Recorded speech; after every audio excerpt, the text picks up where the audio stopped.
Alright.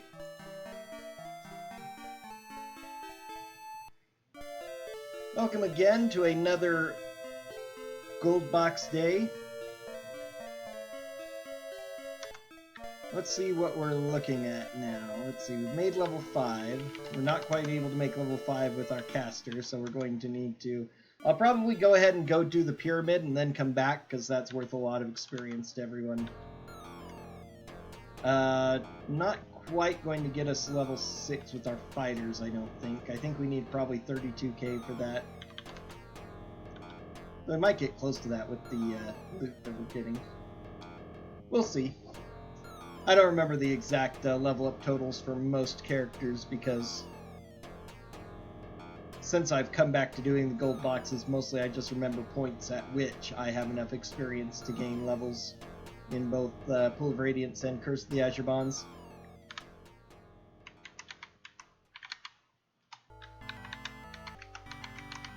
Again, no actual game sound because Pool of Radiance, the very little beeps and boops that it has super slows the game down, especially for walking. Every thunk of taking a step takes nearly 3/4 of a second to get through, and that's, even when I'm playing quote-unquote casually, that's way too long.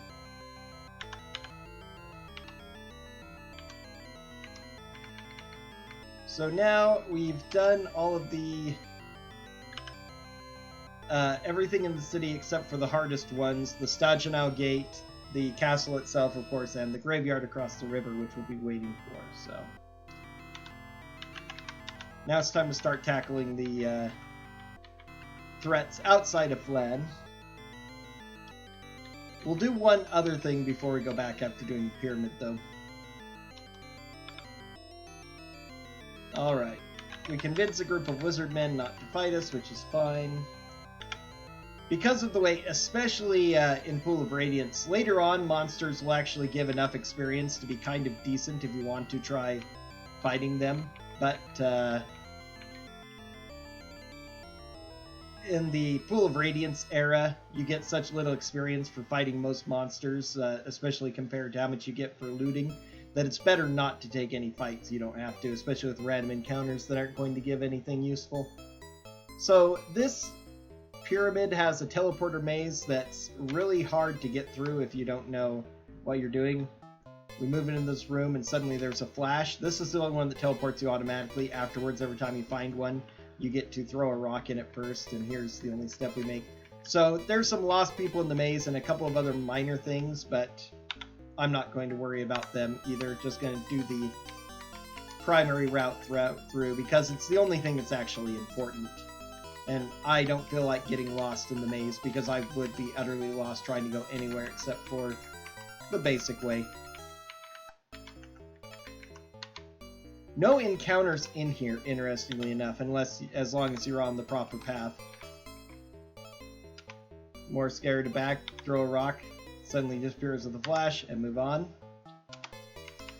Alright, now we have the copyright protection boss. You see a sign over the door in front of you. It says, "Don't forget the password." It's followed by 6 dwarvish runes. Not actually security for the big bad of the area. It's a security measure for the game itself, making sure that you have your code wheel to translate that. Otherwise, you get killed by a lizard man that doesn't otherwise exist. You've entered the fountain chamber. In the center of the room is called the black foul water, jets up through a clear pipe and out the roof, so that's what's polluting the river. Another pipe running from the wall across and to your right pumps in streams of the foul liquid. All about the room are valves, gauges, petcocks, and pipes. So you can destroy the equipment and then it will explode and damage you, or you can move away quickly because it's not actually required in order to clear this quest. Without the wizard, it all just shuts down and stops working on its own, apparently.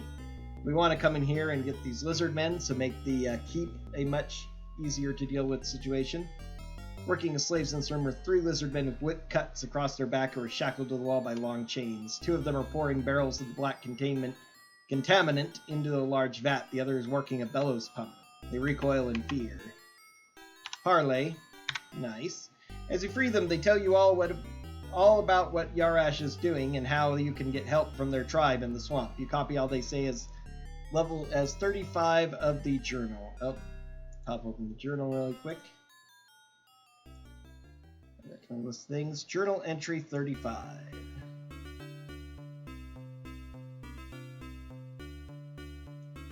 Told in halting speech. Thank you for freeing us. Yarash has been experimenting on our people, changing them in horrible ways. Every night we carry off another lizard man with his chest burst open, or his head mangled. Yarash says he makes us like Sahagan. He always say that he make us stronger, better hunters, but all he make us is dead. We were not allowed to speak when Yarash was around. These marks were passed down to us to remind us of home. They represent the friend word used between lizard men of different tribes. If you meet lizard men on the outside, this word may help you. The lizard man carefully scratches marks into the dirt. You recognize the marks as 2 runes and a path symbol. So again, this is the symbols that are here are used as a code word for you to translate in order to get the password for the lizard man keep. So you only have to fight 1 lizard man battle, a one-on-one solo, as opposed to fighting an entire tribe of lizard men. Well, I suppose you could do that if you really wanted to, but lizard men, unlike a lot of the quote-unquote monstrous humanoids you encounter in the game, are neutral by default. They are not naturally evil or aggressive, though they don't get along great with humans because of very much different kinds of creatures, but they're not naturally evil in and of themselves, so if that matters to you, better to avoid fighting the lizard man. An ancient mage looks up from his studies. Ah, good, I need more specimens as controls. He turns to his mutated guards. Subdue them! But before we start combat, we can advance twice. Did he go first and begin casting? No, it just showed things. Okay. Let's see. Where could I safely move to? I could do that and toss a stinking cloud there, but then I'm in range of that mutant lizard man. Well, the good news is I have a really great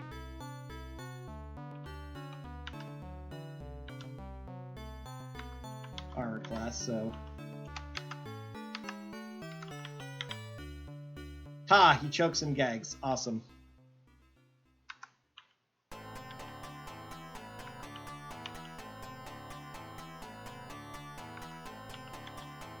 Make sure to kill him off, because he is far and away the most dangerous.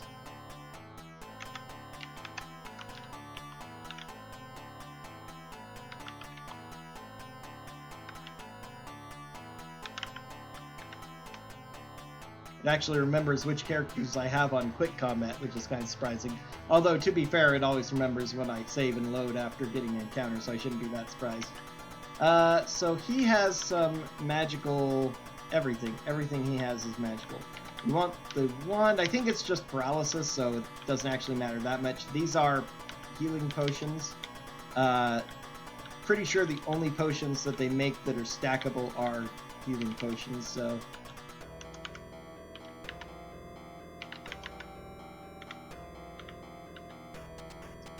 fully heal myself with them, that's fine. Makes that a little bit quicker. Alright, now we can... let's go ahead and memorize our spells.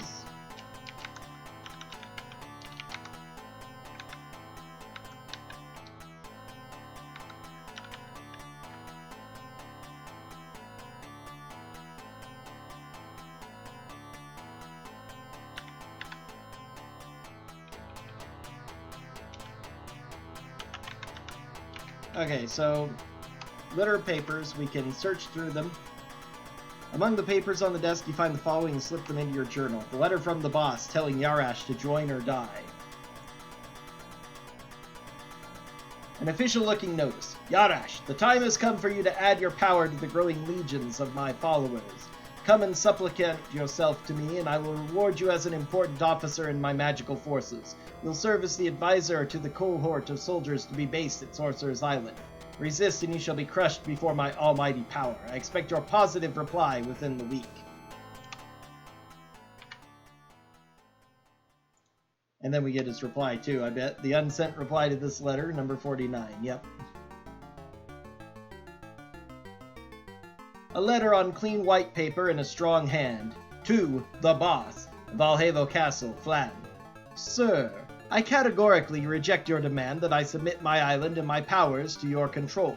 I am a free man and I will remain free. No petty tyrant can order about a true mage.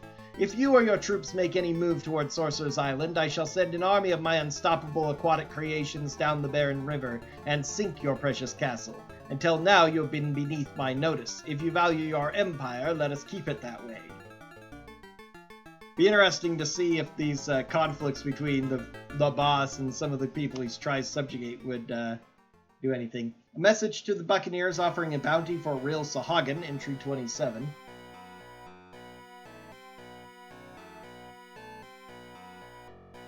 An impressive announcement. Bounty of 10,000 gold. I will pay 10,000 gold pieces for a live Sahagin. I will pay 1,000 gold pieces for a recently dead Sahagin in good condition. I need a specimen of this man-like saltwater aquatic creature for my studies. Bring your specimen to the shore of Lake Kuto and build a fire as a signal. Your specimen will be examined.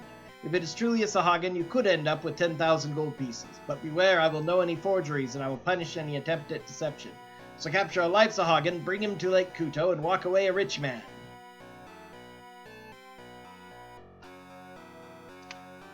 A warning to an agent about the dangers in the mountains to the northwest. That is the Silver Dragon who we're going to go visit. Not really a quest, so I don't even do it in a 100% speed run, but... Unseen note written on sturdy parchment. Unsent note. An active dragon has made its home in the Dragonspine Mountains to the northwest. Keep search parties away from the area so as not to catch the dragon's attention. A note to a trapper about kobolds and hobgoblins. I think the only kobolds and hobgoblins are related to, let's see. Quick note on an often used piece of paper. Both kobolds and hobgoblins exist in large numbers to the east. Experiments show neither makes good breeding material. Good to know. Alright, now there are 3 treasure troves we also now skip that I didn't used to. We change it to copper setting. Step here. Boom, we're teleported. Take a step. Look. We find some treasure. These are totally random magic items, which are sometimes really good and sometimes more like trash. I have so many of these scrolls I need to figure out what to do with and or possibly get rid of.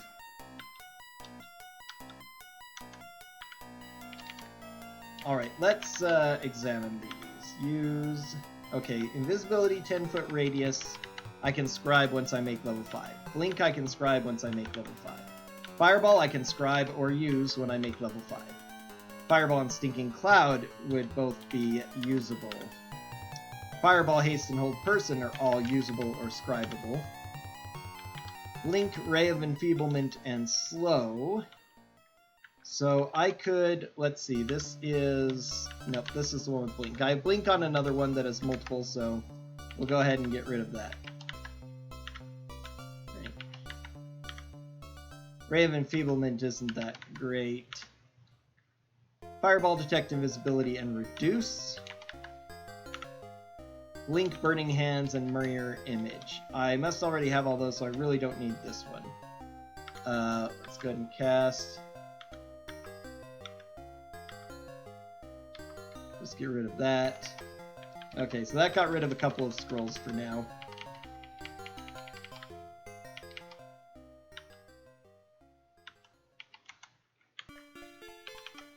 Bastard Sword is not as good with these rules. Normally you could wield it one-handed like a long sword, or as a two-handed as a slightly worse version of a two-handed sword. But they only give you the two-handed version here, so unless it's like +2 or better, it's not worth worrying about. Long swords, of course, are the best one-handed weapon in the game, except technically for tridents, which are supposed to be two-handed, but happen to be one-handed in this setup. It's a small bug, lack of programming, something they forgot about, because you can also use tridents one-handed, but they're supposed to do less damage, so they, you basically get the two-handed damage with trident, but in one hand, so it's effectively about the same as a longsword, maybe slightly better averages. A two-handed sword, a ring, and another magic user scroll.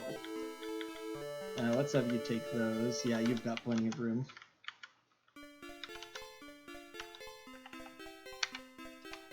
Alright, third treasure room. In my very, very earliest speedruns, before people showed me that you can safely go get the magic missile necklace from the clerics in the very end area, at the very start of the game. Oh wow, splint mail actually is not great, but decent. It's slow like plate mail, while being not as, quite as good, but it's only one armor class less, so if it's magical, it's still better than basic banded mail. And not great for speed compared to chainmail, but like on Jara, who isn't moving much in the back, I could give her splint mail instead. Or maybe just one of the other uppers. And so, yep, beating him magically made the river. As you leave the Sorcerer's Pyramid behind, you can see that the land is already beginning to recover from the alchemical pollution caused by the pyramid.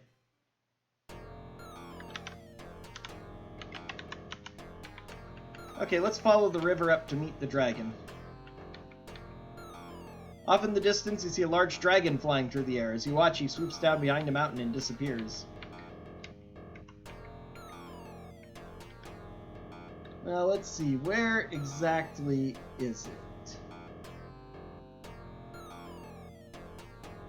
It's probably considered in the Western Wilderness map. It's not something I normally visit, again, since it has no importance in the speedrun. It's not a quest at all. Just gives a bit of interesting information. Okay, it's actually a lot closer to where, not as high up as I thought it would be.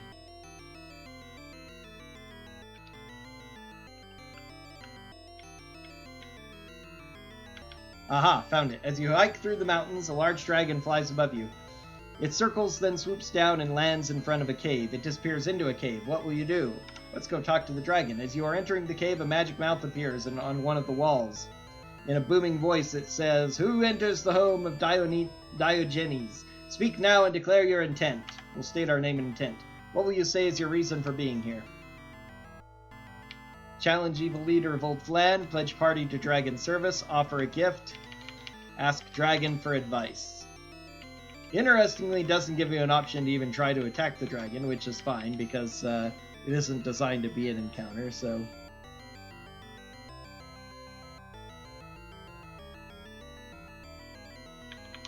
I think it does eventually give you a chance, but we'll try and ask the dragon for advice.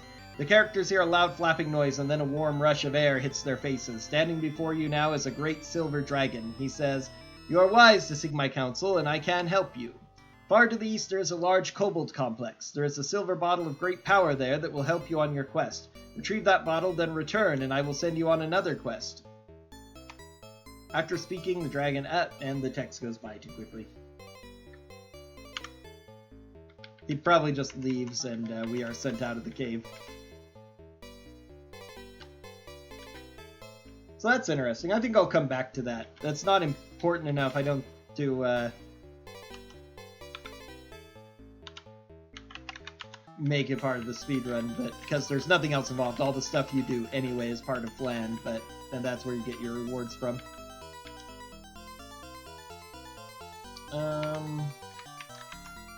We have to take the boat here. Okay. Excuse me, I said boat.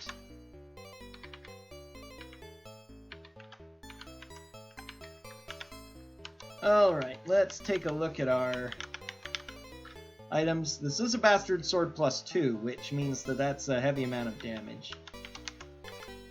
Long sword +1. It's only splint mail +1, but it technically is better armor than chainmail +1, so I guess we'll go with that. Ring of Invisibility. I would put that on the cleric so the cleric can move about more safely.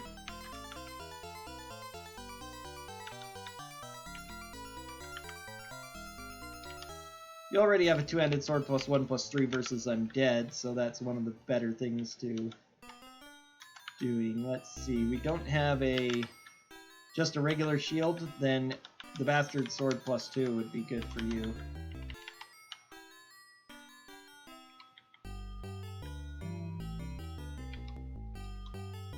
It doesn't matter, we have enough long swords.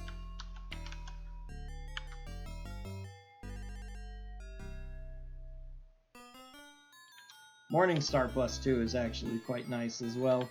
Theoretically better than a longsword +1. Since it does give you a 5% more chance to hit, even though the damage will not be as good against large creatures. Would be just fine against smaller creatures. Keep the longsword in case I find another shield in the armor classes. Something I care for more.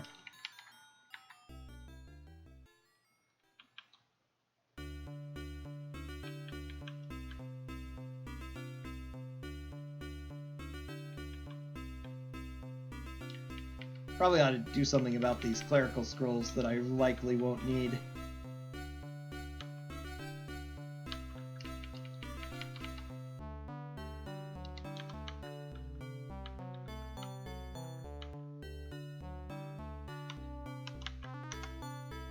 How much money do we have? Too much.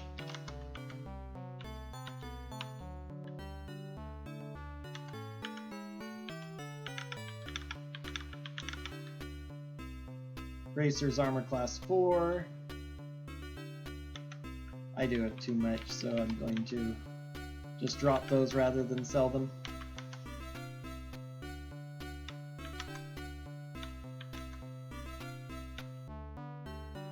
I need to find something to spend money on.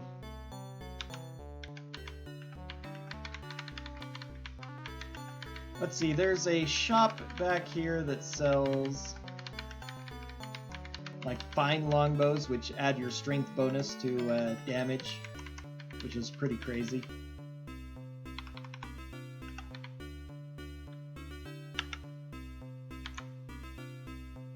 Doesn't give you any other bonuses. Flask of oil, holy water. You can try throwing these at undead. They're not all that great. I can't remember if the holy symbol actually does anything or not. It might add to your ability to turn enemies, but I'm not sure it does. Just basic arms and armor here.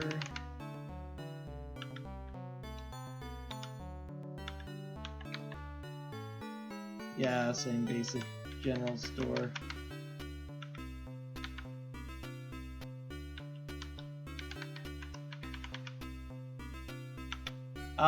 Sells silver items, as well as the fine composite longbow. There it is.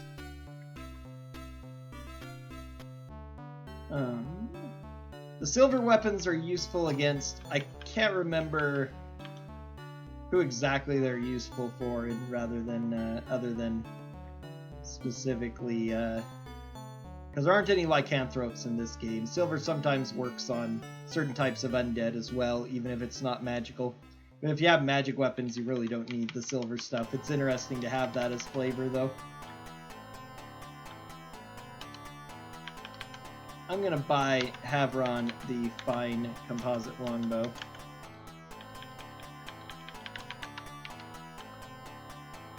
Sell off his short bow. I think I need to get more arrows for everyone as well. Okay, so that puts us down to 347, so now our money is a little bit in better shape.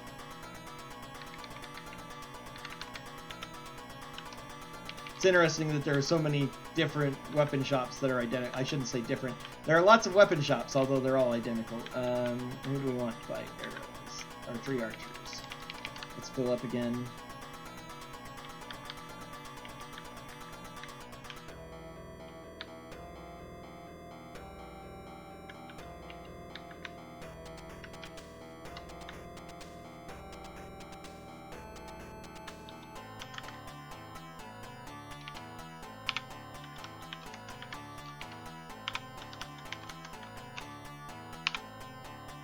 Okay. 1d6 plus 6 damage, which is pretty crazy.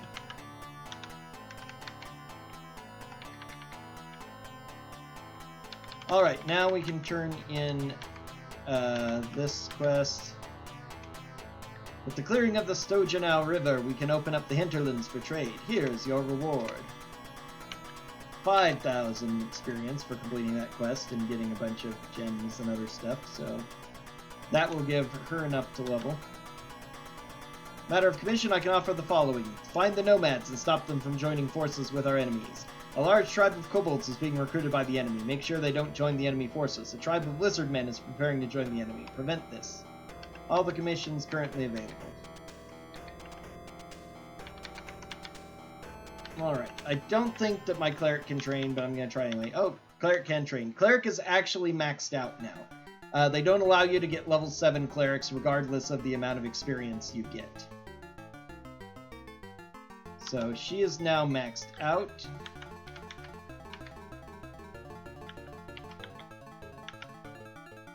I'm going to learn Lightning Bolt because pretty much all the other good spells for this level I have scrolls for and can learn. And I think I just leveled fighters, so I can't level fighter yet. Nope.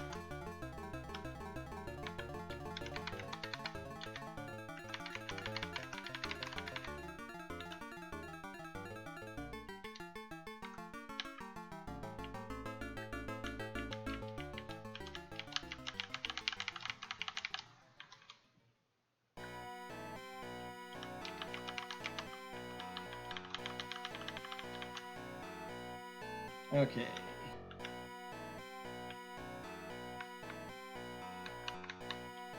We'll do another prayer.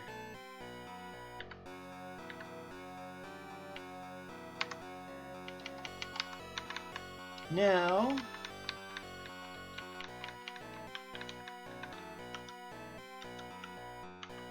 Okay, why didn't she scribe them? Did I accidentally, do something else? Okay, now I have all of these. So we'll memorize Fireball for now, because it can be pretty devastating. If you get really lucky, you find a necklace of missiles in your random treasure in the pyramid, and that will not have any charge. It doesn't have charges, it has an infinite amount, so having an infinite amount of fireballs, you can put that on anybody too, so you could have the cleric do it, which is really useful.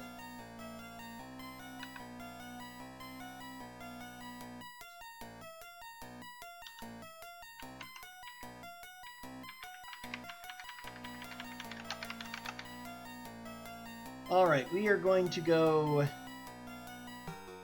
We'll go to the bay, I think would be the quickest way to get to the nomads who we're going to next.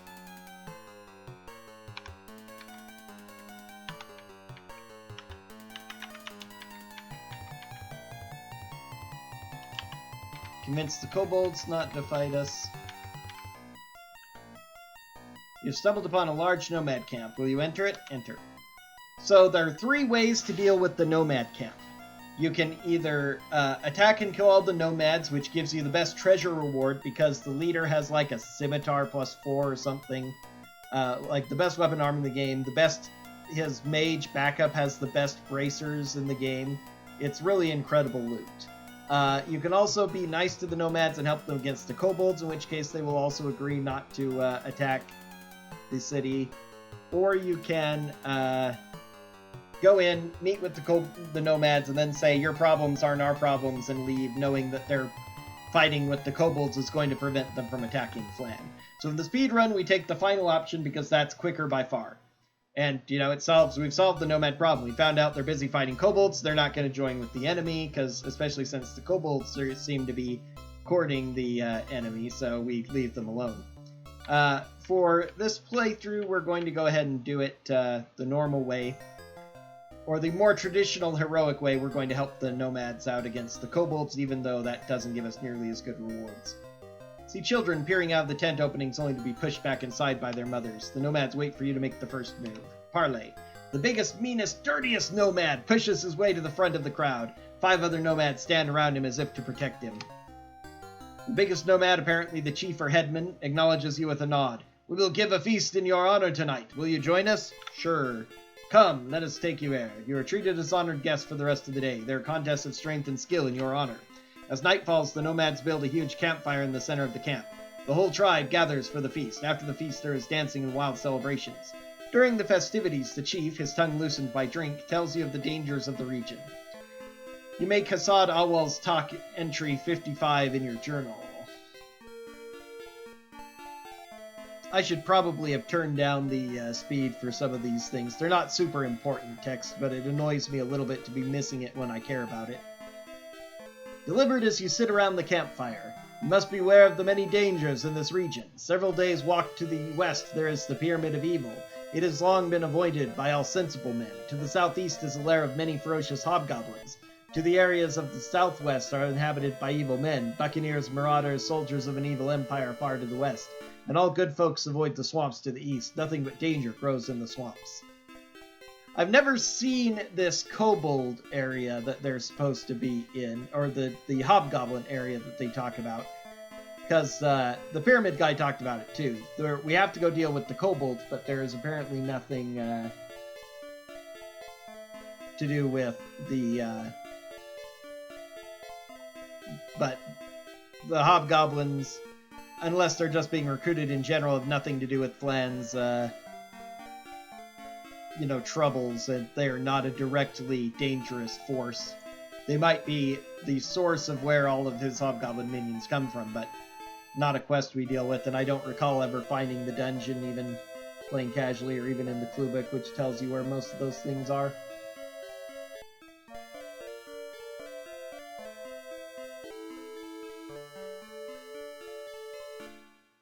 Yeah, though they say that to the southeast there's hobgoblins.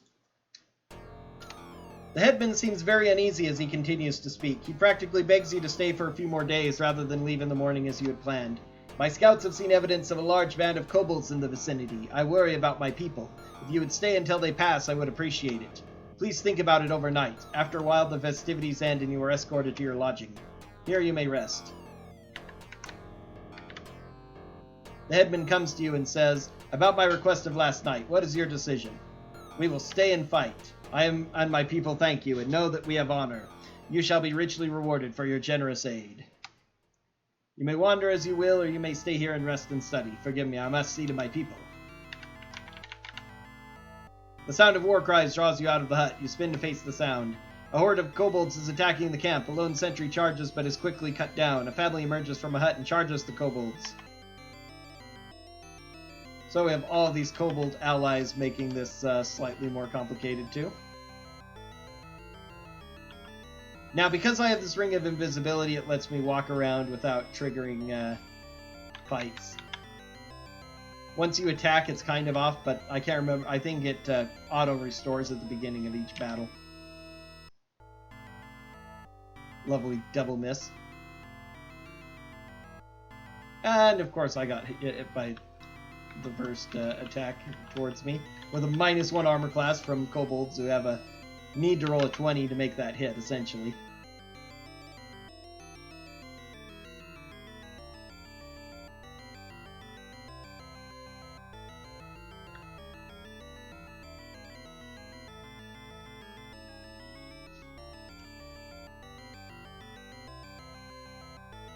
These nomads are largely archers, which is pretty handy because they can contribute to the fight without getting in our way.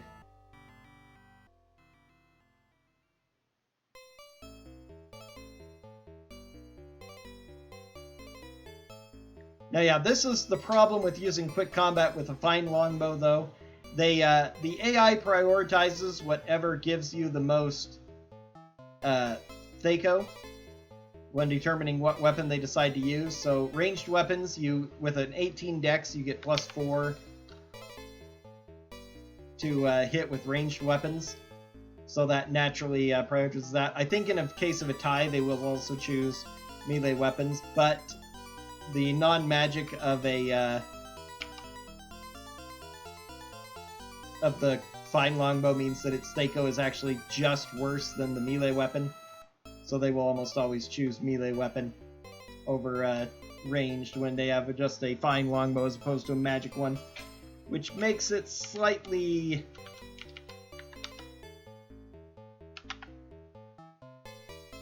not great. At least for quick combat. I need to take him off of quick combat if I want to really use it, which would be fine. The damage that you do with it, since you get guaranteed 2 attacks a turn, with still a pretty decent Thaco at range without having to move, is very solid.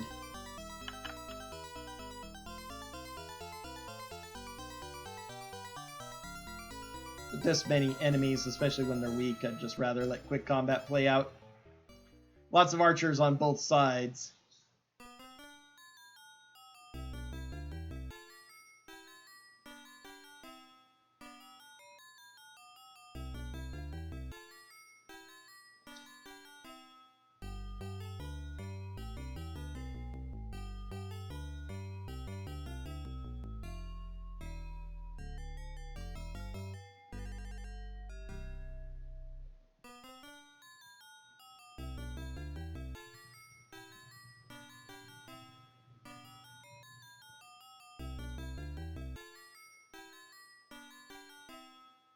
Giving the composite longbow to my female fighter would be a double-edged sword. Because she has less melee strength for 2-hit rating, she might favor the bow anyway. But she would only do +3 bonus damage instead of +6, so a lot of the value of the longbow would be lost there too. What's really annoying about that too, the way that quick combat is not programmed well for having different weapons, is that if you have a bow and they decide they don't want to prioritize the bow, they just won't use it. I think some of the later games avert this, they do fix it, so if they can't reach an enemy, they'll use a ranged weapon if they have it. Switch to the ranged weapon and use it. Otherwise, they are smart enough to switch to melee. Some of them get worse though, I can't remember which do what. It's been a little bit since I was playing them a bunch. I think Secret of the Silver Blades, if they're using melee weapon, they won't swap to ranged, period. Okay, we suffered some nasty damage, so let's go ahead and have you do some healing. Only 2 points, but...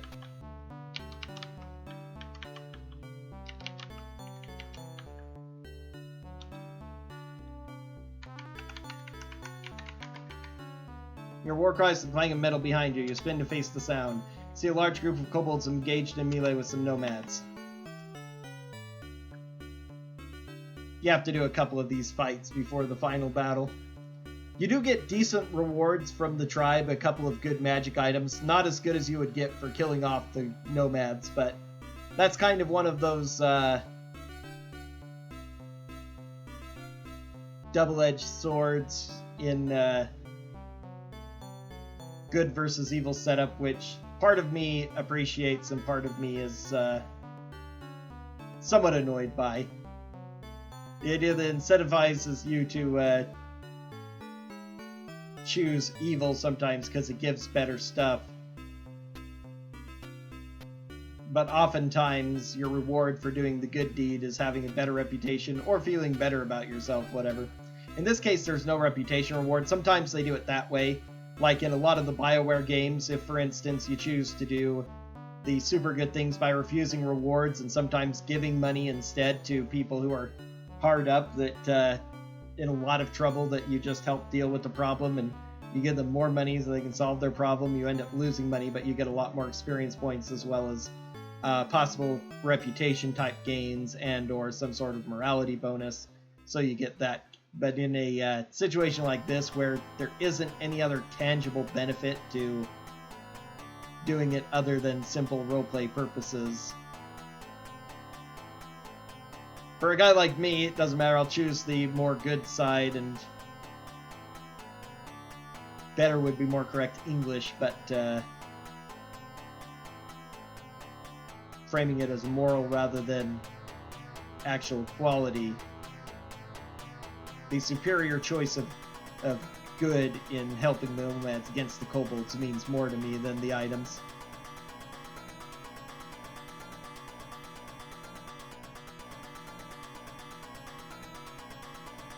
Of course, that applies to casual playthrough, not speedruns. Speedruns, you do what you have to get through it, and speedruns in general basically run on chaotic neutral, I think. I've never had a problem about that. There was a little while where, according to one person's suggestion to deal with, before we found the easy way out of getting quick experience and items that we needed from looting the early cleric battle in the castle temple right off the bat. My way of getting early experience was to recruit a hero, take him into some of the more difficult fights, and then before the fight ended, continue the battle, put him to sleep or choke him on Stinking Cloud and then kill him, in which case he doesn't share the experience, steal any of the loot, and we get to loot him and take his stuff, which are generally good magic weapons, better than we would find at that point in the game. A 4th level fighter you recruit for this purpose is actually always lawful evil for some reason. So the bully good part of me is like, well, it doesn't matter, he's evil anyway. He's therefore our enemy, even if he was in our party, but it isn't something I would do in a casual playthrough where I'm quote-unquote role-playing.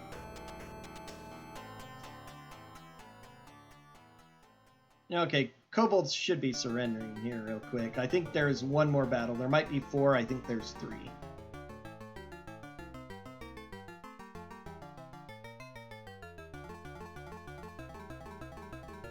And some of my characters are lost. I'm going to need to move him, I think.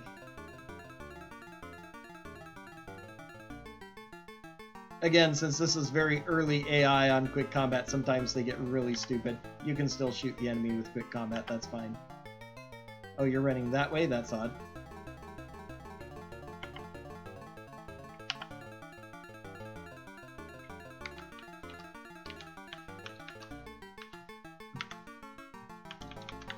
He's like, I prefer my Morningstar +2 to a fine composite bow.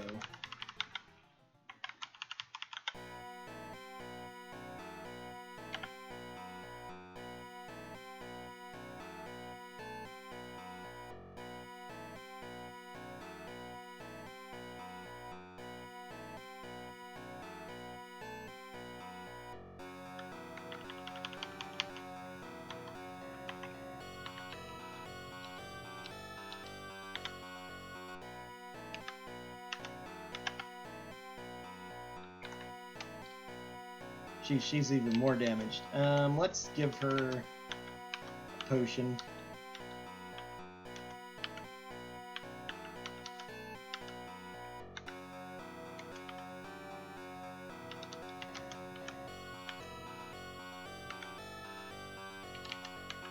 Oh, you can use... That's right. You can actually use the potions on other people.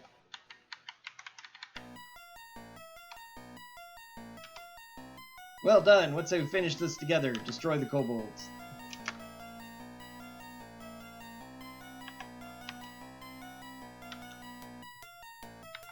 Are they down this way?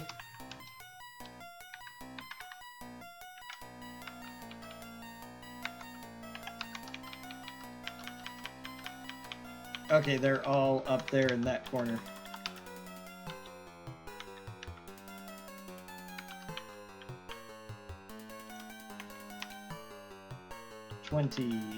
What is the range of Fireball? I can't quite remember.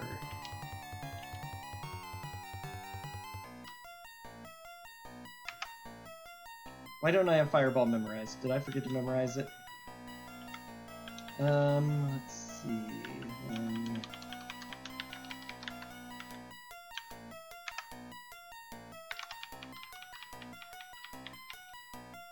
I can throw it as far as that, so that's... Yeah, that'll get almost that entire group. Probably the best overall place to drop it. Only 3 in this group will survive.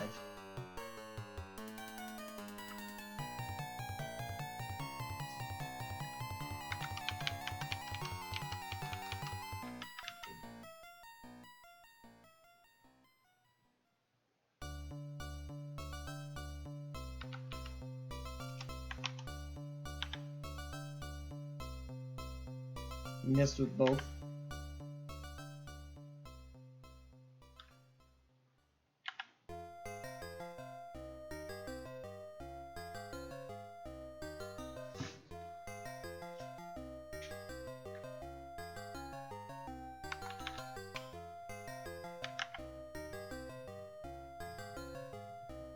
And they're already surrendering, okay.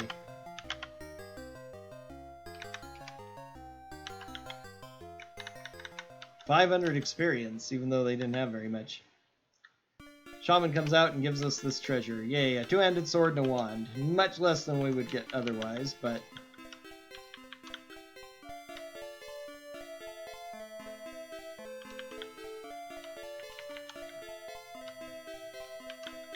I'll take this giant sword for now. Please leave us to our morning. And they have a sleeve. Okay, nice.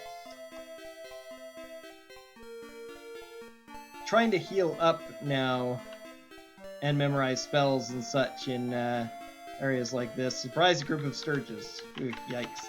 You can't talk your way past animals, and you can't flee from anything, pretty much, so... What do I have in the way of... Wow, okay, I got a lot of gold from beating those kobolds. I think I'm going to go ahead and go back to town to get rid of this money after I do the lizard man rather than do the kobold in one sweep, since I'm not on a time crunch.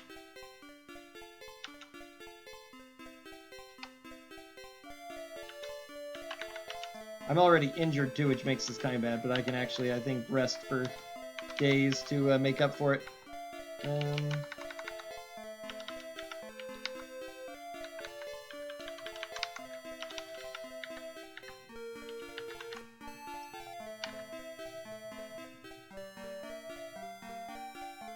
Unless we make the lizardmen hostile, there's nothing here to attack us, so... Lizardman comes out, and Old One looks at us patiently. A group of humans were described to me by 3 of our people whom they rescued. If you are they, you will have been shown our tribal friend word. What is it? Savior. You really mean Savior? Yes. One of you busily scribbling in journal is journal entry 31, the events that happened between this.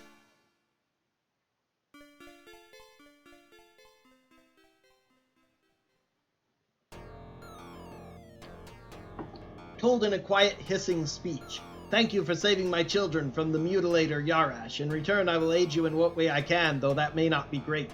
I have lost much of my following to young Drith, who listens to the false promises of Tyranthraxis, that if he brings troops to invade Phlan, he will rule the riverbanks. So Drith and his followers have been proving themselves in raids upon the Kobold Caves to the southwest and the Hobgoblin Caves to the south.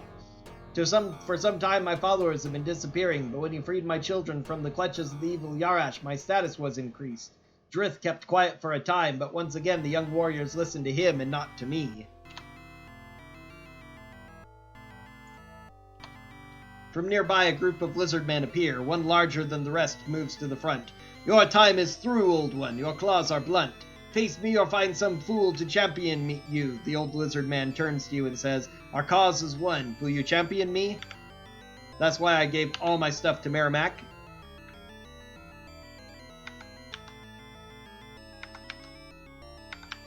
He's actually damaging me, but I took him out first. 22 experience points for that. Seeing their leader fall, the other lizard men withdraw. The old lizard man turns to you. You have done me great service. Rest assured that my people will not join Tyranthraxis. Still, my people are still hostile to strangers. I think it is best if you leave. He turns and disappears into the wilderness. That might have been intentional. They are not... It's not their native language, and sometimes you make mistakes. So probably was a clerical error. Typo in the game, but we can pretend that it was... I should have rested in there and I could have come back. But mostly it's the treasure that I'm worried about. I am way overloaded with gold and I'd like to get rid of some of it. Surprise a group of lizard men.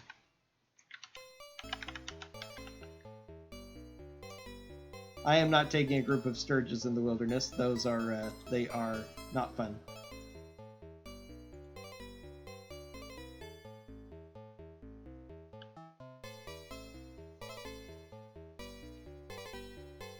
If you're unfamiliar with D&D monsters like sturges, picture a sturge as basically a combination between a bat and a mosquito.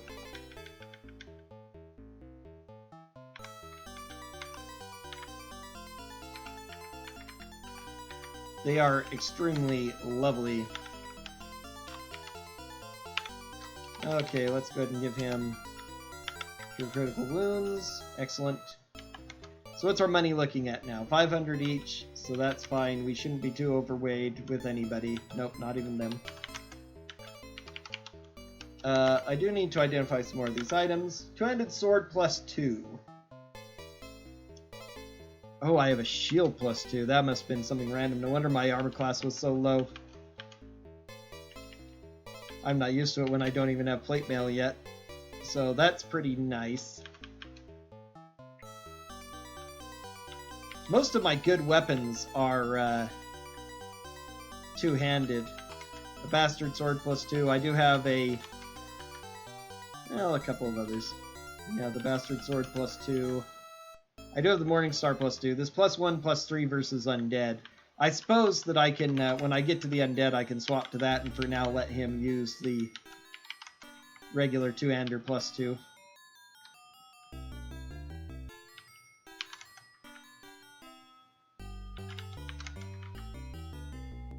I have 2 potions of Giant Strength.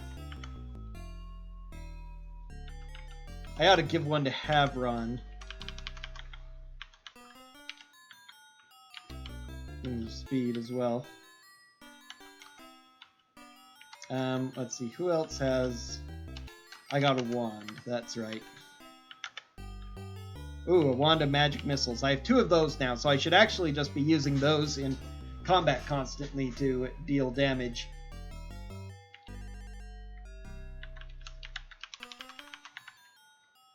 I could even, I think she might quick combat with them if I equip them on her.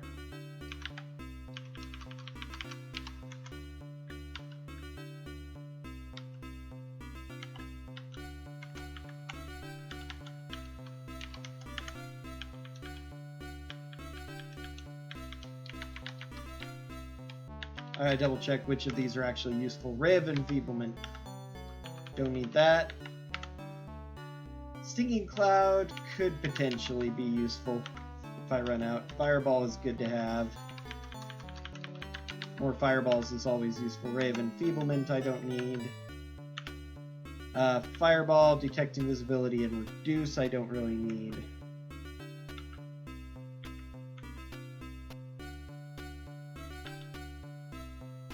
I have to cast that on a party member, huh? It'll go away eventually. And Knock and Haste. Haste would be good to have. I could actually use that before a big fight. Like the Kobold Caves. Or the Undead Place. I don't think I need Knock for anything more now that I'm out of the library.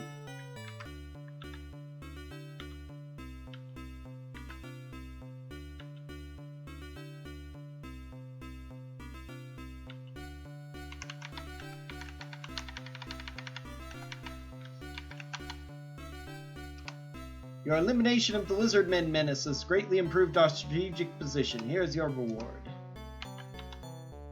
We are much relieved by the news you bring from the Nomad camp. Here is your reward. Lartride's Kobolds. The heir to the House of Bivant must be rescued. We will pay generously for his safe return. Lord Cadorna has a delicate diplomatic mission that requires your particular skills. You are summoned to his chambers. Go through the south door. It is imperative that a message be delivered to the Zentil outposts to the west. I am sending you as diplomatic envoys. When you get to Zentil Keep, present this packet to its commandant. Do not break the seals or you will be seized as spies. Because Cadorna is working for Tyranthraxis, and so he's sending us to be eliminated by Zentil Keep, forming an alliance not with Tyranthraxis, but rather with... Okay, we get to become 6th level fighters now. Nice. We can go up to 8th level in this, I believe, eventually. Zara's still not rolling good hit points, but Merrimack, Havron... Havron's really rolling pretty good on the XP, on the hit points, I mean. But we are being delivered up, and so we're...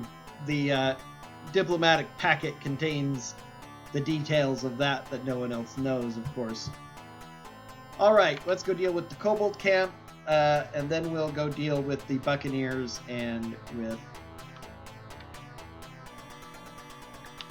So we'll go ahead and go east.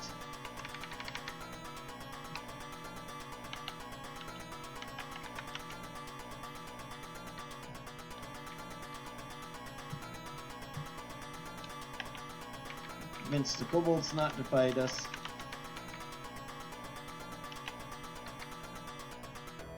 Alright, so we are close to the Kobold Caves, and so we can't do anything about these fights, we just have to deal with them. You go ahead and quick combat.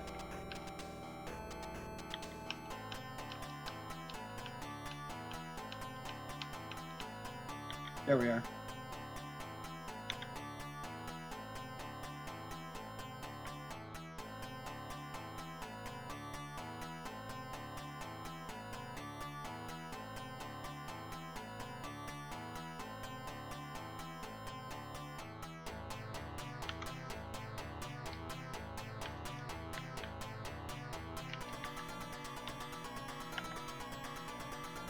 Alright, yep, she was just going to use the wands. Great.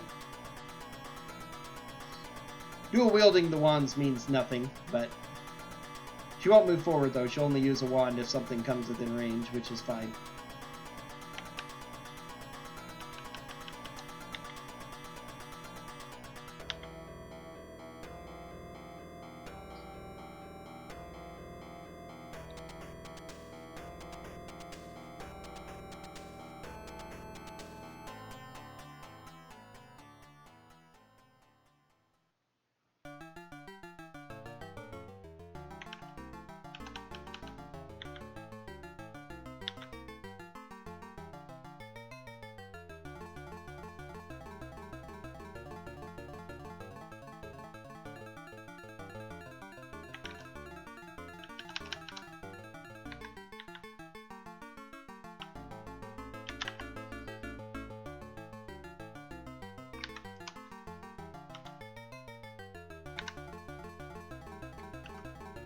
Alright, so first we're going to deal with the...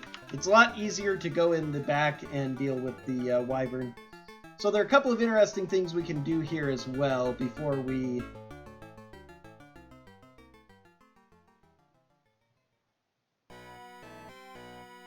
Okay, Kobold Cave. So we get taken to there.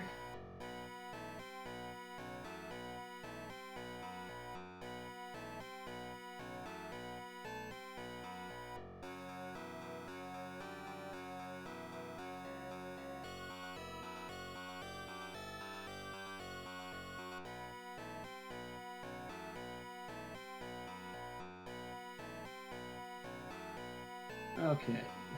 There's a couple of interesting things you can do here that we don't do in the speedrun. But the best thing to do is deal with the wyvern first. Coming in this way avoids a lot of traps and possible attacks, although it means you have to deal with the wyvern.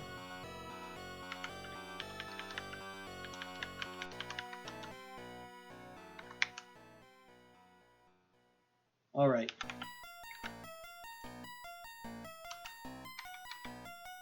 Now we find the wyvern's little hoard, a magic user scroll, and a military fork. Like a lot of the magic in the game, it's pretty random. So there's kobold here we can get info from. Hidden in a narrow crevice is an old crippled kobold. It croaks weakly for water. What do? Give it water. When you give it water, it crawls out and tells you its tale. You record it in your journal under entry 20. Told in a pained voice. We just got the cut through to the beastie's lair when I injured my leg. King decided there wasn't much use for me anymore. Made me a proposition, though. Said if I went into the lair and brought out the treasure, he'd feed me till I stopped breathing. Best deal I had, so they tossed me down here.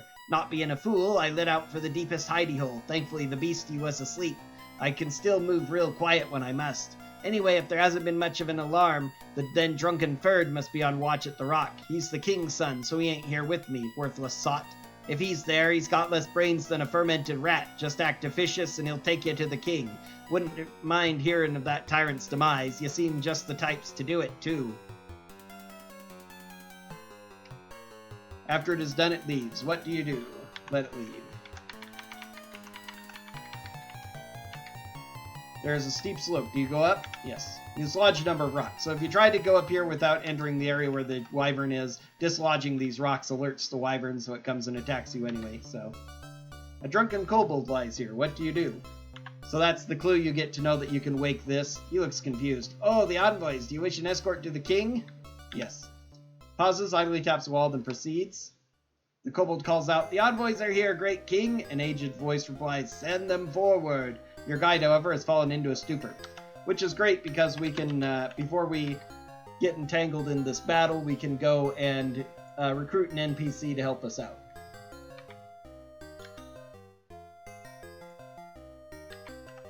Again, something we totally ignore in the speed runs, but that is fun. Here are crude tables, there's bones scattered around. Nice. Kobolds seem to boil up from nowhere.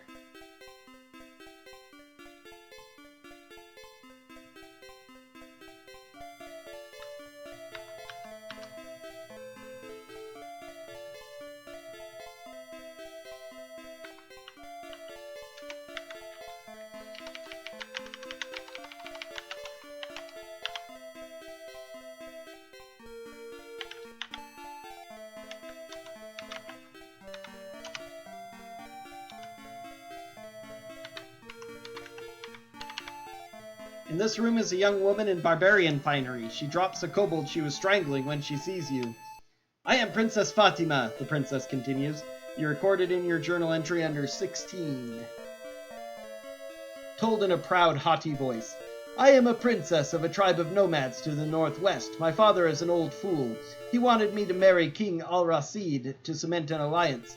I had more important things to do than be tied down to an aging monarch.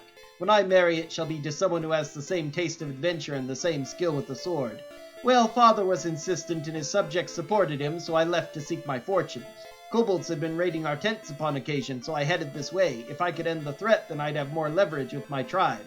However, 2 nights ago I was ambushed by these worms, knocked out and bound up. I finally got myself untied a little while ago and was working my way out of these caves when you showed up. She offers to join your band. What do you do? Sure. She actually has armor and stuff too. Not much. Leather and a shield, but she has very good dexterity, constitution, decent strength, so... Kind of unfortunate I don't have a bow to give her, but...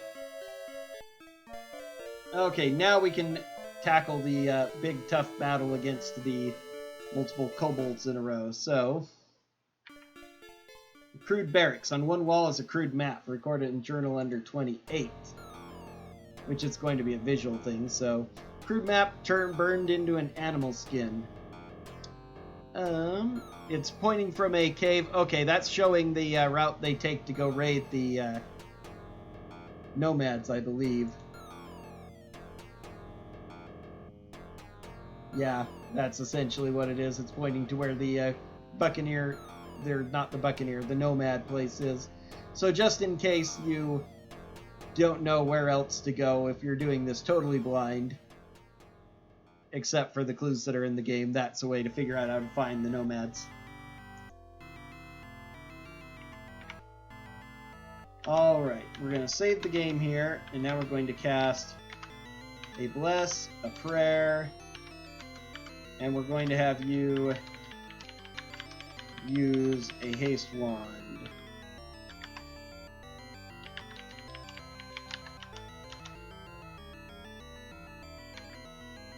Before you is a horde of kobolds. Behind them are 2 men and an ancient kobold on a wooden throne. One says, "These men are something something. Kill them." And we're like, okay.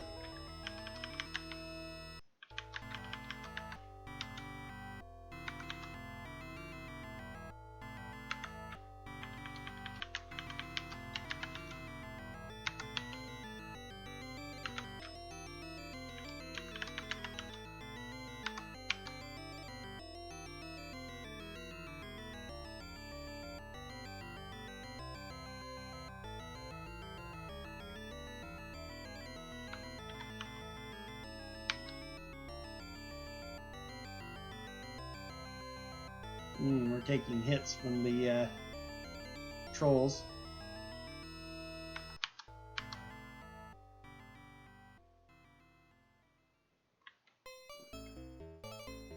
Let's see. Probably as good a place as any to use the fireball.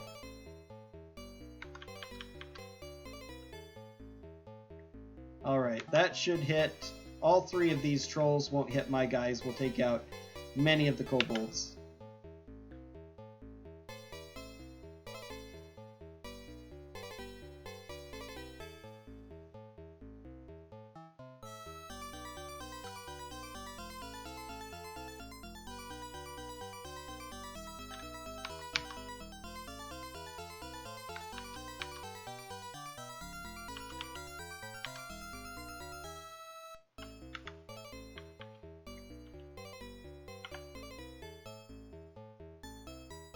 Oh yeah, sometimes they use the wand, sometimes they decide they don't want to use the wand. That's right.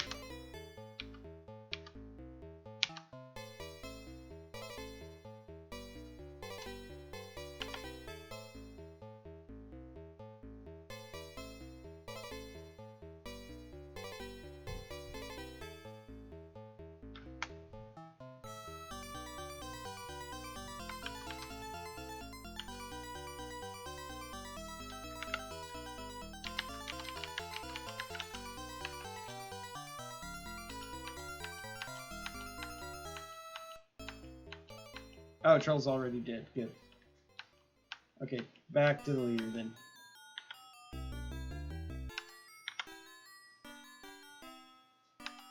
Oh, that's right. We get up to 4 arrows with haste spell on.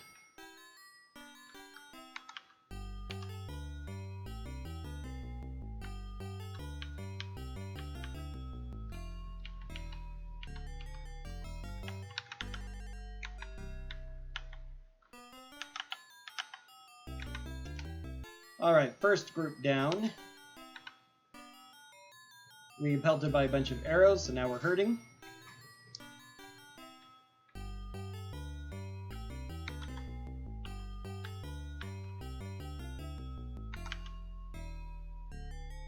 At least they're not trolls in this battle. Do I want to use up one of my valuable fireball scrolls here? Probably not.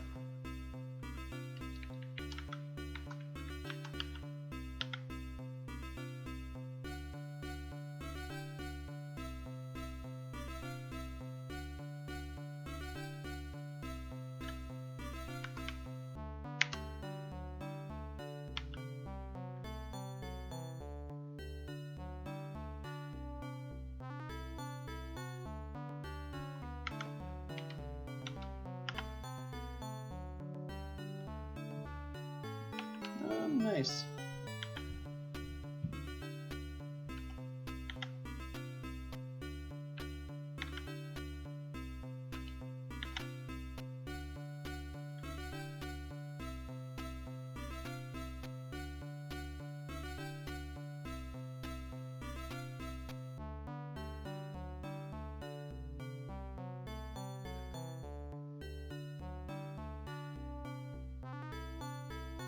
This actually wouldn't be a bad place to have sleep spells again. Last time in the game, they're probably useful. Well, maybe the Buccaneers and the Cento Keep, actually.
The men sneer at the king and say, "Let us show you how this is done."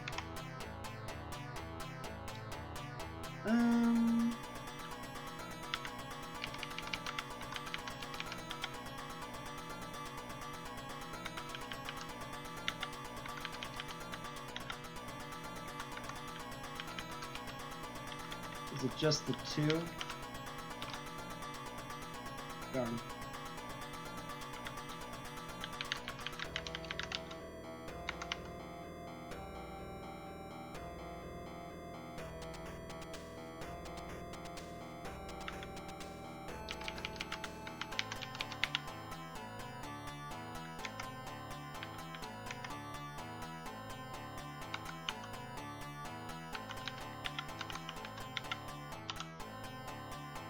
There we go.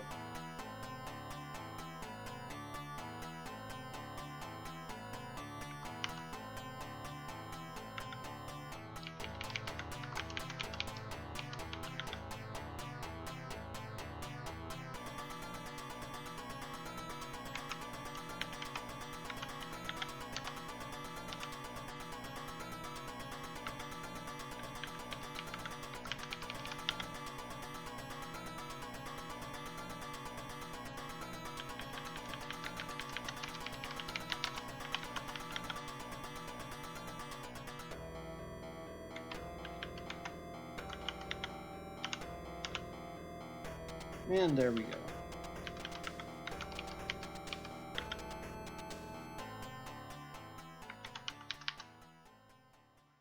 Alright. One fight left in here that's pretty bad. Whew. She's a bit hurt.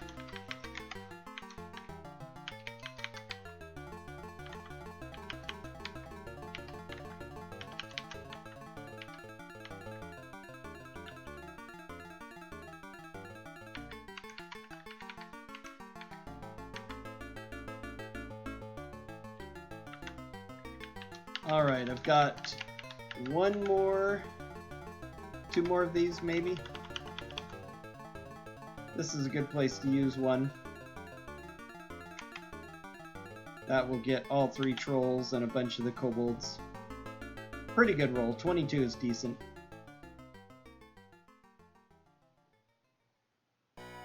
Unfortunately, all 3 kobolds saved and took half damage, but...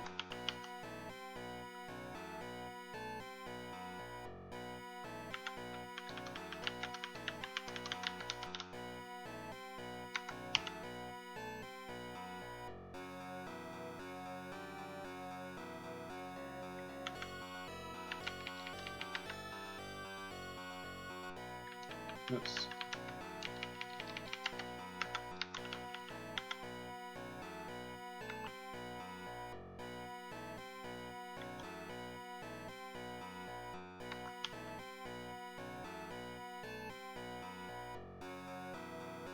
Ouch.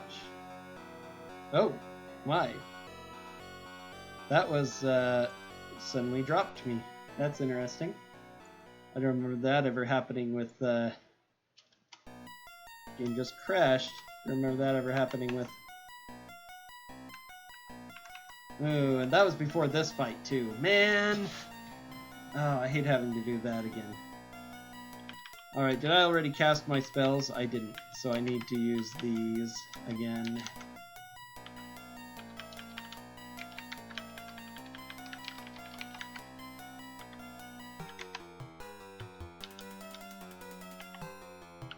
I'm going to put Princess Fatima up here.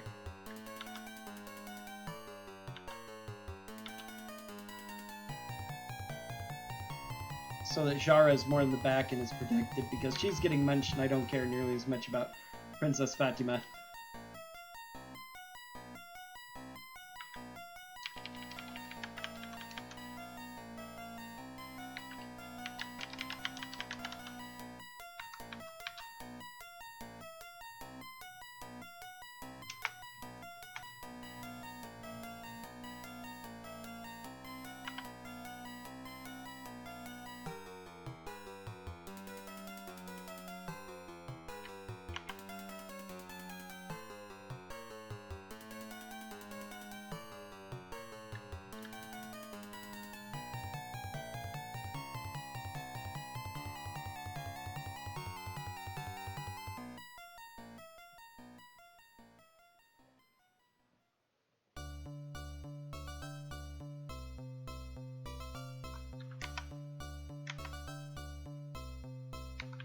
Wow, already took out one of the trolls. That's nice.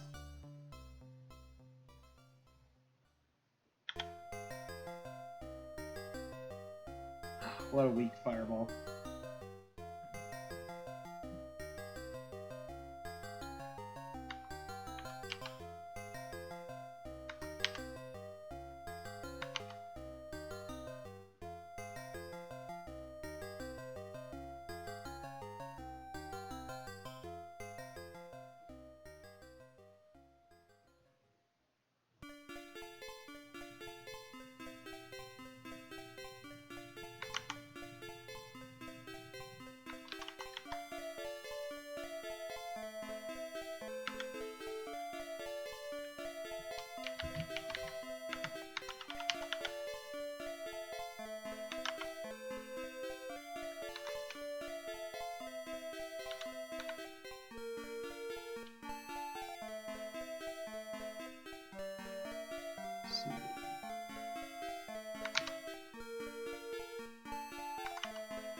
Hey, thanks, C:/.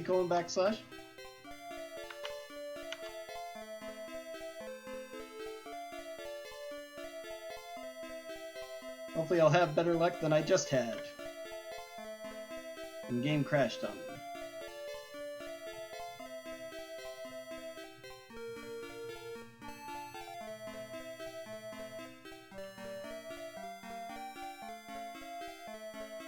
After I'd already gotten through this fight and was in the middle of the next one, so I need to save before I go into the next big battle, that's for certain.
Alright, these kobolds will be surrendering here in just another action or two. Yep, there we go.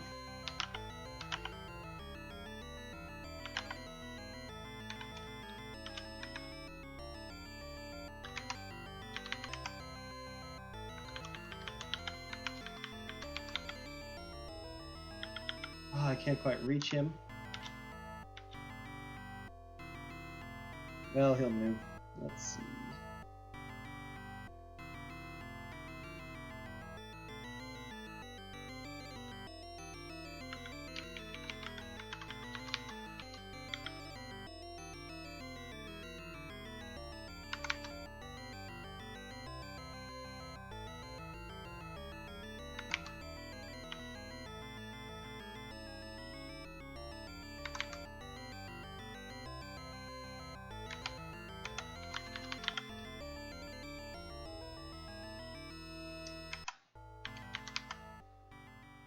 Darn. Oh, he hit her and interrupted her spell. Okay, he finally choked and gagged.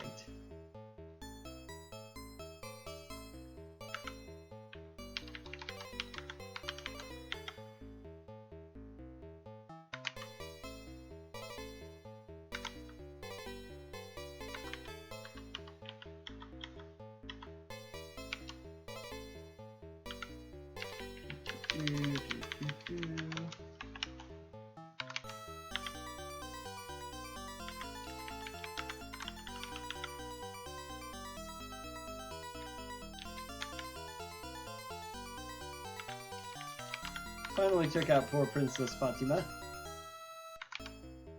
Better than my guys.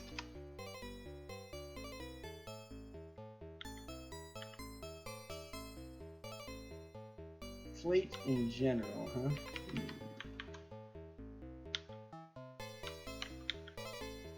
I always ignore these. I didn't pick up this loot before, so at least there's that. Now I have these probably +1 plate and two-handed swords that might be useful to keep on hand. Let's go and try that. Let's see. Armor class -1. -1, so they're not magical plate mail, so...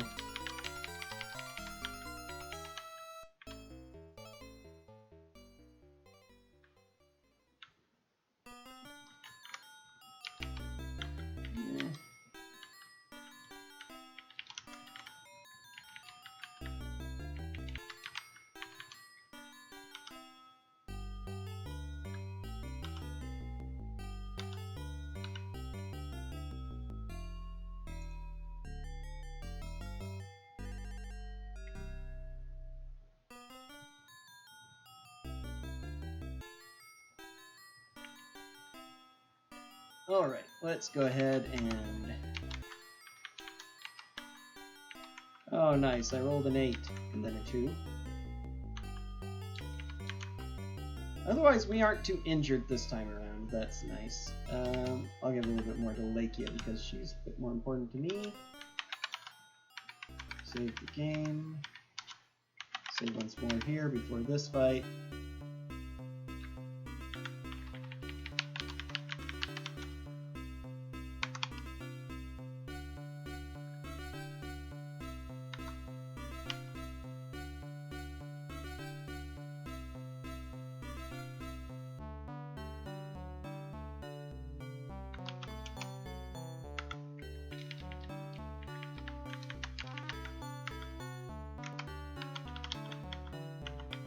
Alrighty.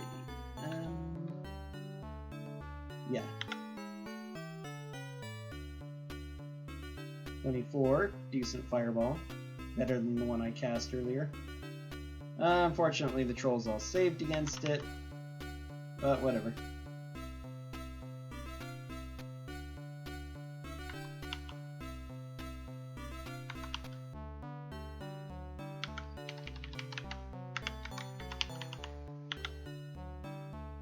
Oh, 1 hit point left on the troll. Okay. Poor Princess Fatima went down that quickly, even with new plate mail. Jeez. Hooray for the randomness of these types of RPGs. Low chance to hit. Nah, they go through in no time. Doesn't matter.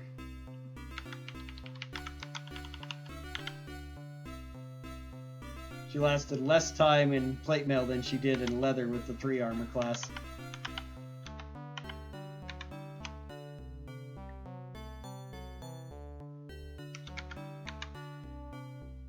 Alright.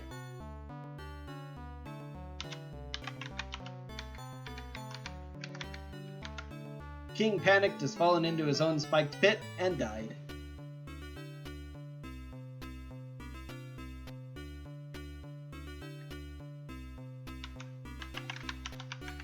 So now we'll find the Afridi bottle. You see a brass bottle jammed into a crack here. What do you do? Pull it out. As he pulls, smoke appears into an Afridi. I am the Afridi Samir Arwal. You are not my master. Are you perchance vampires? This is one of those stupid tell the truth questions. It might seem not like a good idea to tell the truth, but it's better to do so because we're not vampires. Whoops. I was not supposed to do that. I was supposed to say no. Good thing I just saved again. You say you're vampires, he attacks you, as I just demonstrated, because he's supposed to kill vampires. But we'll be fighting a vampire later, so if you don't tell him... Goes out. No. So now he gives us an Afridi bottle in its place. Jara, take the Afridi bottle. And now the dragon told us to get that, so we'll go talk to the dragon. Alright, now. There are a couple of magic user scrolls. which if I'm lucky have more fireballs on them. Most of the rest of this is garbage, including misspelled, like tapestries, not IES, and dust-covered boots with 2 S's. And as for money, there's 50,000 copper. More than you could possibly carry out of here. If you could translate it all, it would be a decent amount, but since encumbrance is actually part of this, that's actually not great, so... It is both a hilarious thing, and this is something that comes up sometimes in RPGs, is how do you carry the treasure, especially in old 1st edition AD&D.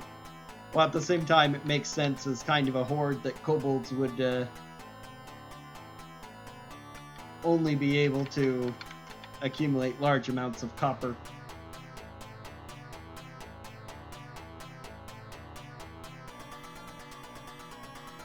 Now, getting out through the small cave, we have a couple of traps to go through, but the easiest ones are still back the way we came in the first place. Oh, these are the places.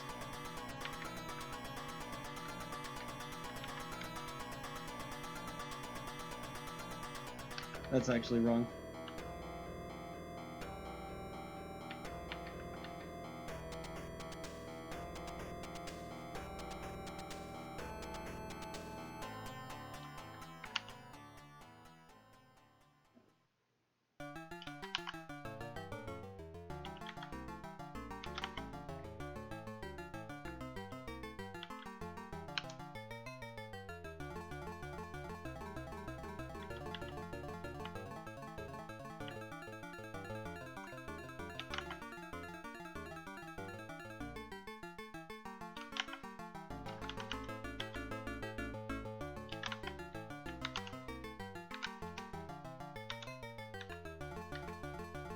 Then we get a spike trap.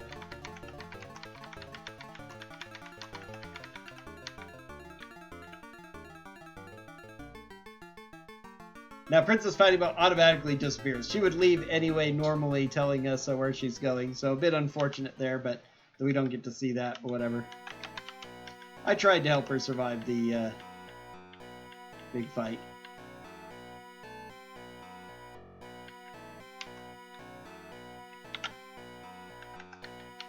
I want to take the boat back mostly just because well, it still required a lot more money than I'd really want to have right now, but change out the money by doing that, which is handy. Oh yeah, I don't need that. Two-handed swords +2, my word. So now we all can have two-handed swords +2, apparently.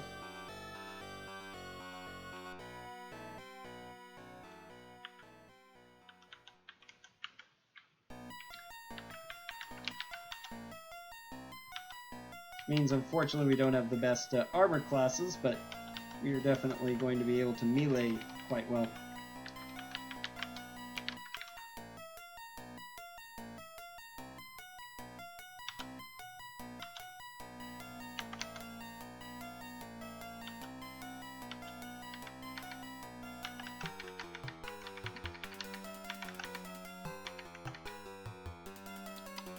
This loss of the kobold forces will be a major blow to the enemy. Here's your reward. The heir to the House of Bivant must be rescued. Will pay generously for his safe return. Alright. So we're going to go ahead and do that next, but I need to... Oh. I need to go and train. See if I can train. Clerics are maxed. I know I can't do wizard yet. Oh, I can do wizard already. Okay. So there's my wizard. What spell do I get at this point? Doesn't even matter. None of these are that great. So she's maxed out in experience as well. Only the fighters can gain any more experience. Yeah, and they can't quite make it to level 7 yet.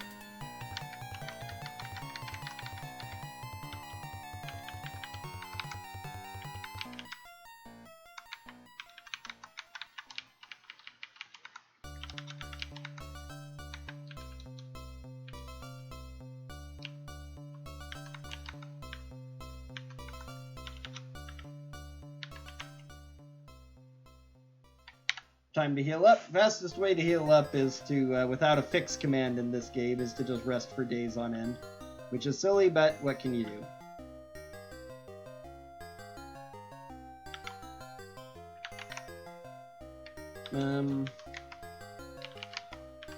Only one person left. Let's go ahead and use our...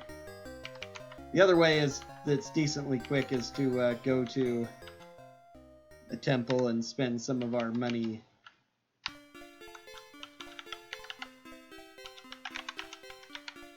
using that to heal. Okay, time to go deal with the Buccaneers and then the Zentil Keep.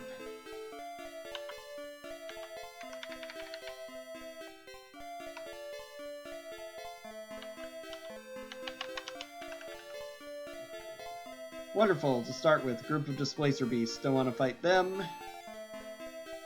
Especially since I have all the experience I could get, really. I'm going to be getting so much more from doing the final areas as well. We're going to be way over-leveled with some of these characters.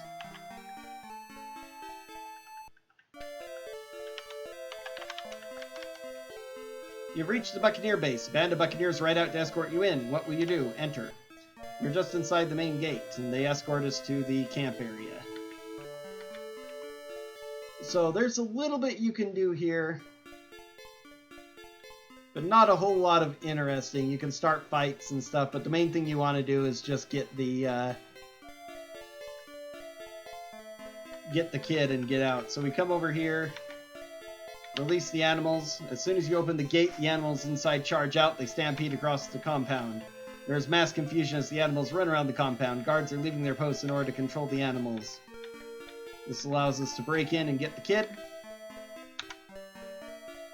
You're in the slave pen. Standing near you is a young boy. What will you do? Get him. You take the young boy and leave. The other slaves also run out of the slave pen. Animals running all over the compound. Oh, we're going to get pretty lucky. We made it out without any battles. I wish I could get that kind of luck in a speed run. So we've rescued the kid. Now we're going to take him with us, especially since we didn't engage in any combats at all. We're going to go ahead and go to the Zentil Keep Outpost with this kid along with us. Group of men on horseback ride out to meet you. Their leader says, "Are you the new diplomatic envoys from New Phlan? What will you say?" The rider escort you in. You're being escorted into Zentil Outpost. From here you see a large inner wall around the central keep. This area is busy with men entering and leaving barracks. You are led towards the central keep. You're inside the commandant's office. He greets you and you hand him the papers. After skimming through the papers, the commandant says, "I welcome you and hope you'll join me for dinner tonight." He tells the guard to give you a tour of the outpost. The guard giving the tour says, "Here you see one of our fine barracks. There are 6 of these here, and each can hold over 100 men. Over 100 men. Here you see one of our fine watchtowers, which were built by the finest stonemasons in the land. From here you can also see our solidly built outside wall. This wall has survived many attacks, including one from a dragon." The guard says, "That concludes the tour. I will show you to your quarters." The guard says, "Here are your quarters. Do not leave this area." He then leaves. At dusk, a guard comes by to escort you to dinner. You arrive at the officers' mess and are seated with the commandant and his advisors. A fine meal of roast boar is served with a hearty red wine. Again, there's not much exploring you can do here unless you just want to start fights and fight your way through everything. Commandant turns to one of the characters and says, "So how's everything in Phlan? What will you talk about?" You can talk about various things. Magic. If you don't talk about at least something, he presses you and causes a lot of extra options. One of the commandant's advisors asks you if you've heard of any unique magical items or places. Mention the Pool of Radiance. As you mention the Pool of Radiance, the commandant tells you a story about that very pool. You enjoy the story and copy it into your journal under entry 46.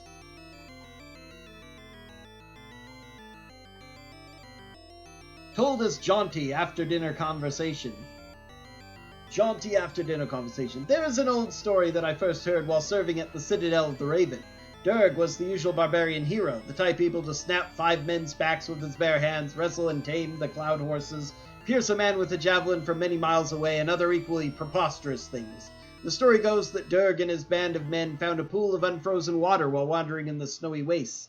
Durg's little pet lizard Jesma got too close to the pool and discovered that not only was the water not frozen, it was boiling hot. So hot that it cooked the skin right off of Jesma. Durg was so angered that he thrust his spear into the pool and roiled the waters. The demon of fire that inhabited the pool was disturbed and roared out of the pool to do battle. The demon leapt from man to man, consuming them in a single touch. But the demon of fire could not defeat Durg, neither could Durg find a weapon strong enough to withstand the creature's fire. After battling for an entire day, Durg finally called upon his totem god for aid. With his magical aid, Durg was able to trap the flaming demon in a triangle of power where supposedly he is even to this day. You continue your conversation with the Commandant. Let's go ahead and talk about everything we can. The city. Are you going to talk about new or old Phlan? Let's talk about old Phlan. As you talk about old Phlan's inhabitants, the Commandant says, I know a legend about a fire being called Tyranthraxus. I believe that Tyranthraxus and Tyranthraxis are one and the same. Is New Phlan having any trouble with Tyranthraxus? We'll go ahead and be honest. The Commandant says, I expect there would be trouble. I've heard Tyranthraxus is a powerful fire demon. Your city's defenses must be quite strong. How strong are they? Strong. He seems impressed and says, it sounds like your city can handle that fire demon Tyranthraxis. Politics. I've heard that Phlan's town council is corrupt, specifically Ulrich Eberhard. Is that true? I'm going to say no about him. Ulrich Eberhard is a loyal and honest man. Yes, of course he is. We talk a little while longer and then rotate. So we go to sleep with the watch because they attack us in the middle of the night.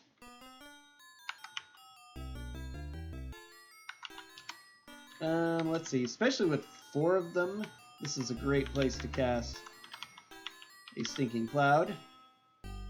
2 Choke and Gag. That is perfect. Not perfect. We'd like all of them Choke and Gag, but 2 out of 3 is definitely great here.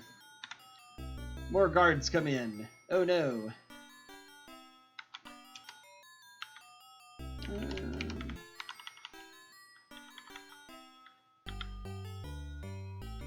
These guys have low armor class, so they're not very scary for human fighters. A lot of these human fighters look the same, but in the Buccaneer camp and in this Zentil Keep, you fight a lot of low-level fighters without a lot of hit points, in addition to some that are actually moderately scary or powerful.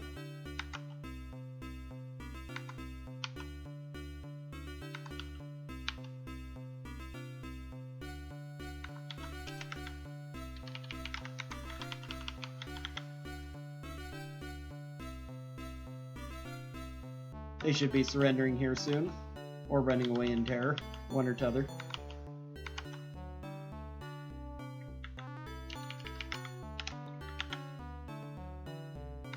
Surrendering. Okay, their movement isn't great.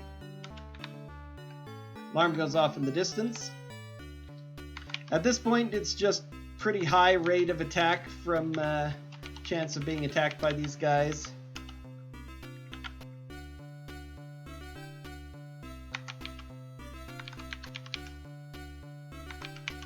Another speedrunner likes to not go to dinner and try and break out immediately, but I found that that generally gives me a lot more encounters every time I've tried it.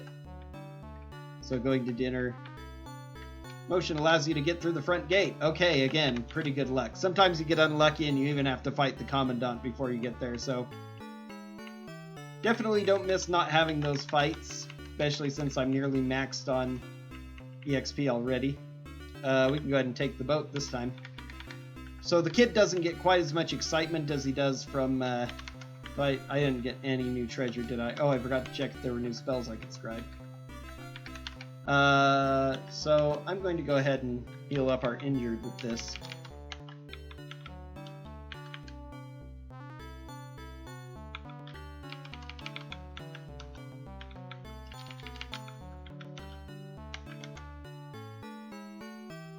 If I really need more money to train, I can transfer it around. Looks for a stack of papers. Before I can offer any commissions, I must see if you are due a current reward. Vivant was delighted with the child's rescue. They left some trinkets for you. Here is your reward. 3k EXP for that. Oh, another two-handed sword for undead. That would actually be useful. I'm not taking the scrolls, though.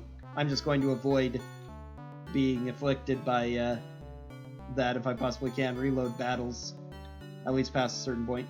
Pleasantly surprised that you completed your mission so swiftly. Cadorna was wagering your return would be delayed. Here is your reward. Porphyrus Cardona is a traitor to the city. If you find him, kill him. Lord Erzlingen wishes urgently to speak with you. Go through the south doors of the Trader Cadorna's old quarters.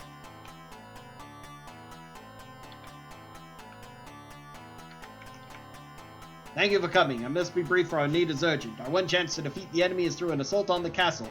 To do this, we must first secure Stajanau Gate. The gate is too strong to be taken by storm. A small band must slip inside and hold until relieved. You are the best and the bravest. The council has instructed me to entrust the task to you.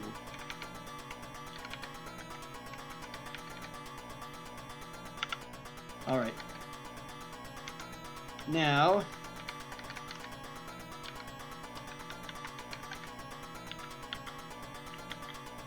still can't train up to level 7 fighters. 6 might be the max. I thought it was 8, but it might be only thieves that can go up to level 8 in this game, which is a little bit sad. It's one of the things that you that the Gold Box of Companion can apparently let you do is level up without going to the training hall. Essentially editing the thing, but that's something that's supposed to be included, but I can get to work, probably because I have to use a different version of DOSBox to even load the game now. So with that, I guess... next is going to be the graveyard, which is going to be quite scary.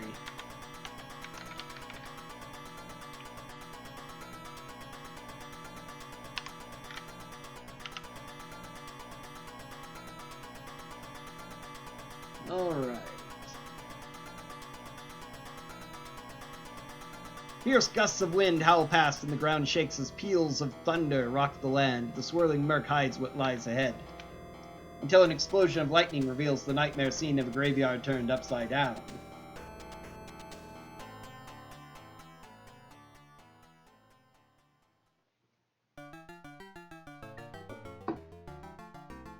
So there's a lot of places we can get treasure here. We don't really need it much for the experience or anything else, really.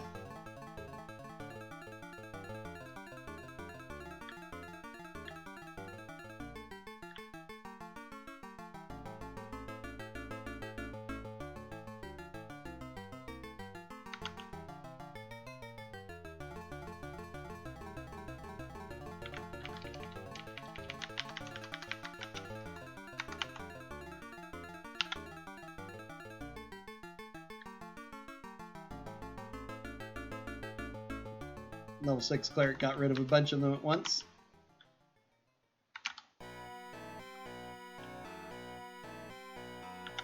Can only turn once a battle, though. I was hoping it would get a lot more than that.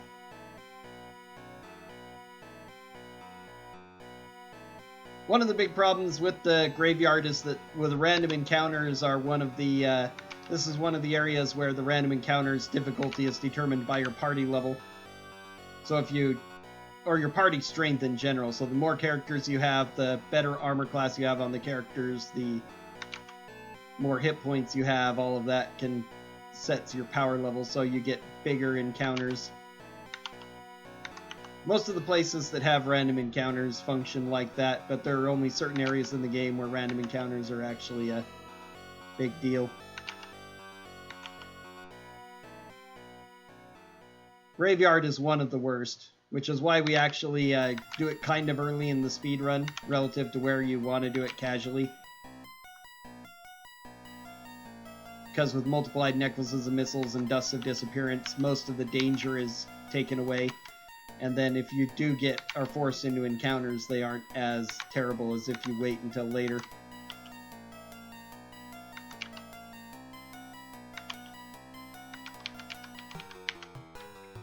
Fortunately, undead have no morale either, so we have to kill every single one.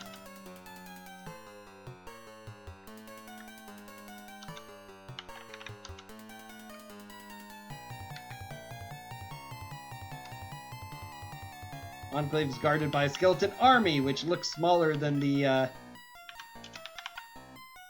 random group of patrol that I saw earlier.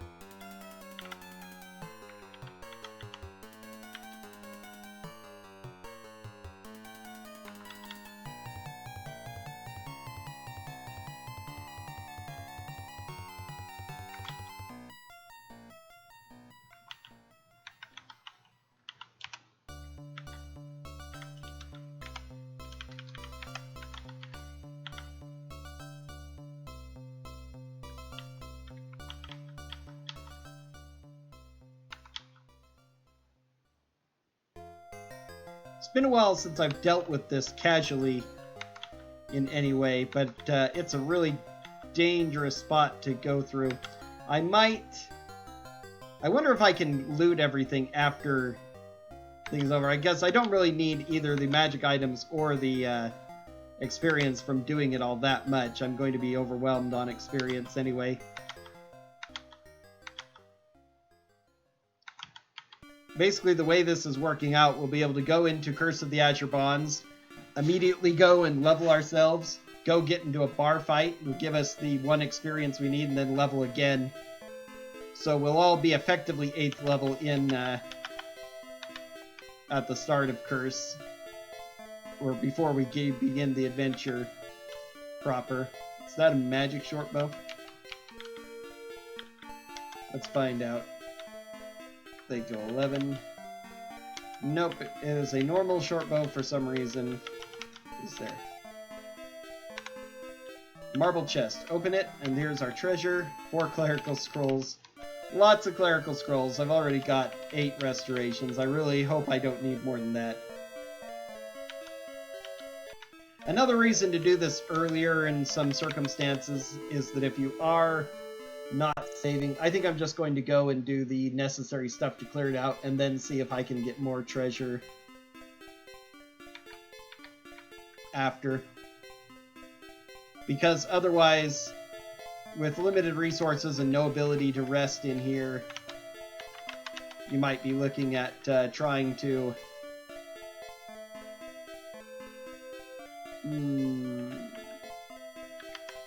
let's see how bad this is. I got 1 zombie off of that. How many do we have? Not that many. We'll deal with it.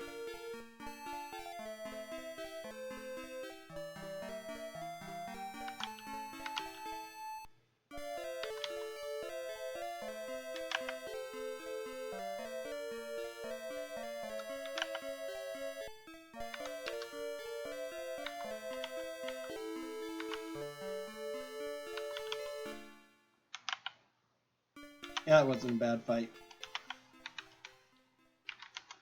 Let's see. She is out of arrows, so let's give her some more.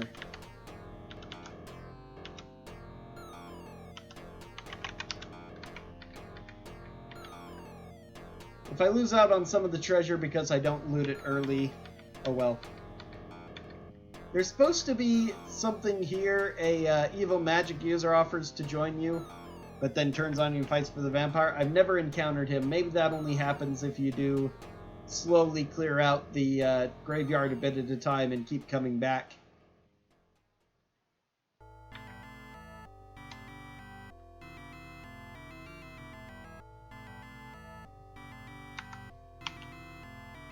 Definitely well said.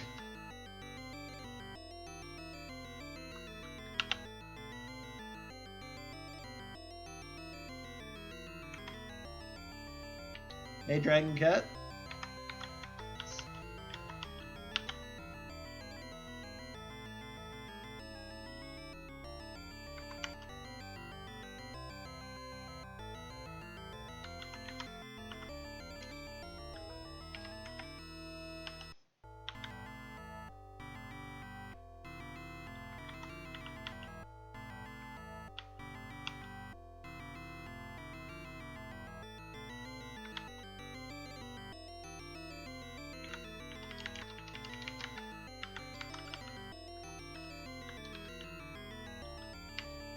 Can I see that one?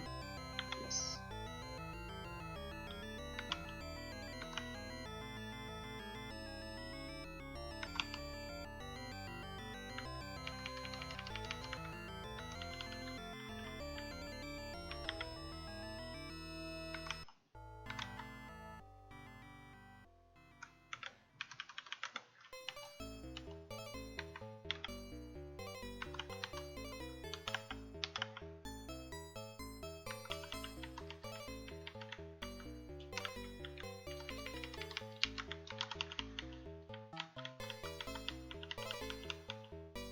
Oh, in that corner. Okay. Fortunately, I have to work the spell then.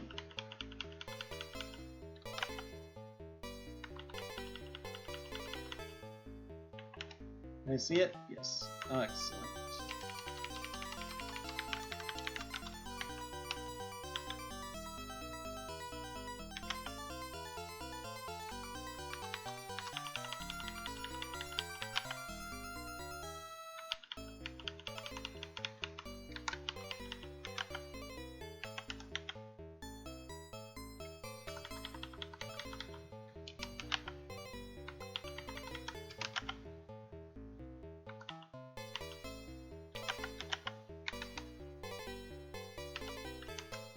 Okay, anybody level drained? Havron is drained. Okay, I will take one level drain. I don't think level drain is really a pain to deal with in many ways, but it's hard to totally avoid it in a casual playthrough if you're not multiplying Dusts of Disappearance for every fight. Okay, so he's mostly okay now. The lower chamber is filled with glass and fur objects of all types. A sharp crack splits the air and you are stunned. You surprise a figure as it summons a wight. Luckily we don't fight the wight.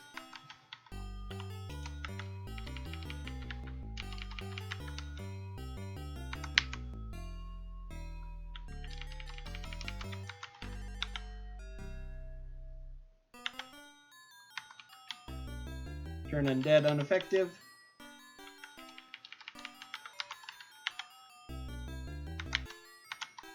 Come on.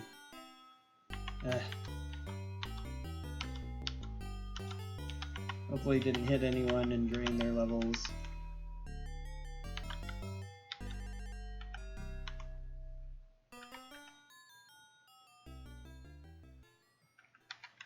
So the treasure here is just gold and stuff. Okay. Oh, we should be using these too.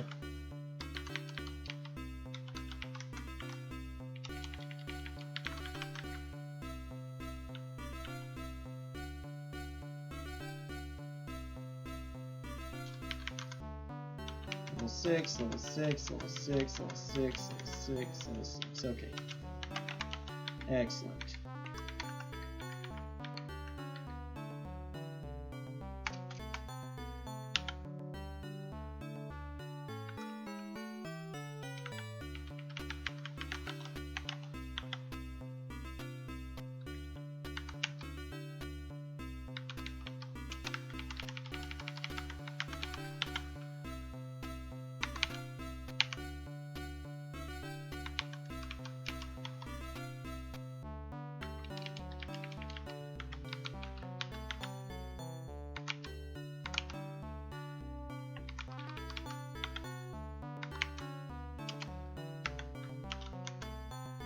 Ooh, he got a double level drain. It's not fun.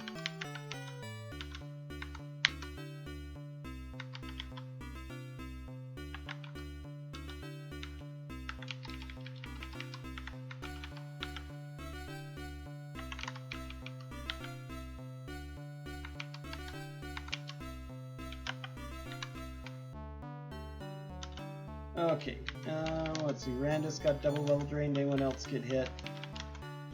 No.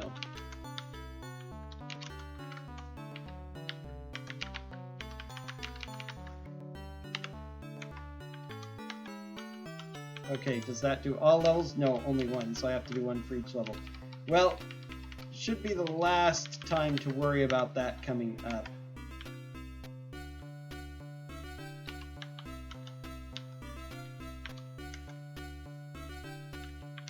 And yeah, it drops him all the way down in experience. They have just about half, but I don't think it's going to matter because of the experience we'll get from the final battle since we're already just about topped off in experience.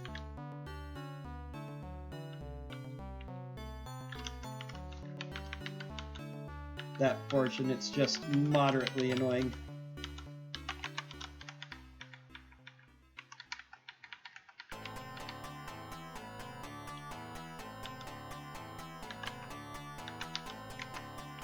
Alright, let's cast a bless, a prayer, haste spell. With very white teeth. And now suddenly our Afridi friend appears because we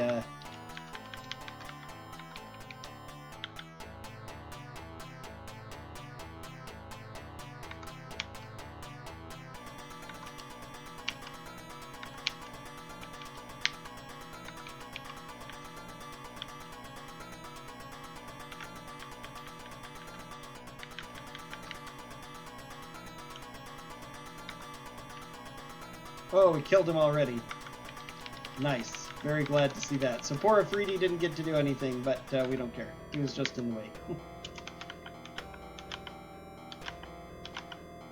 Oh, I forgot to go back to the dragon and show him that I had the Afridi bottle. Now the question is, do I still have the Afridi bottle? Yes. Okay, I'll go back and talk to the dragon anyway. I've never done that part of the game before, actually. Never bothered with the dragon, so it'll be interesting to see what happens.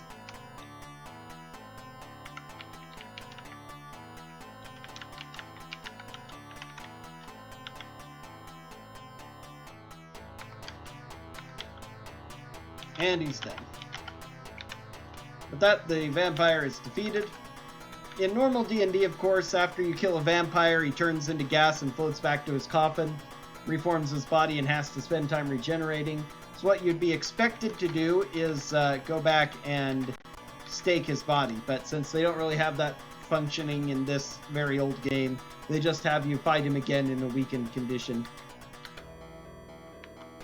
A gallant knight and his treasure are buried here, but you can't do anything with it if you come after. I think pretty much all the treasure disappears once you've freed the... it turns off everything in the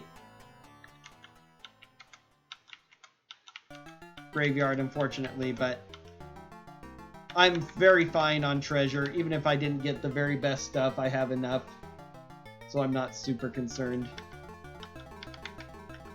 I'll do a little bit of searching real fast to see, but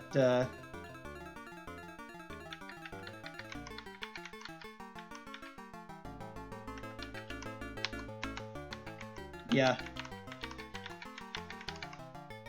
Even the ones that you're supposed to search after the battle to find their treasure, that treasure is gone.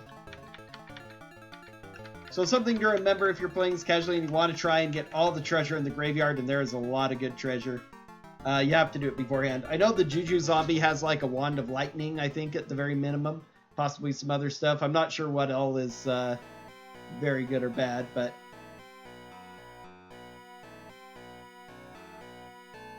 anyhow, that's the mausoleum, or the graveyard.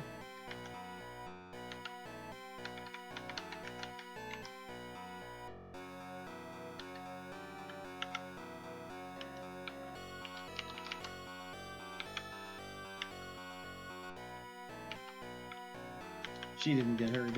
I was on the wrong person.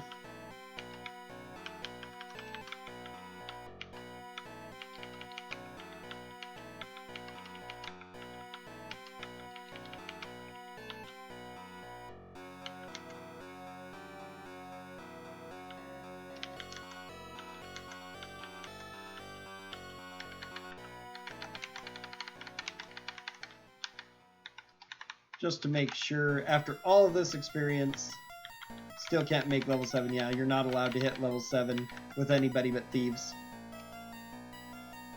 Proclamation 104. I haven't looked at any of the Proclamation in a while, but I think that, or that's 114 actually. I think we already saw this one.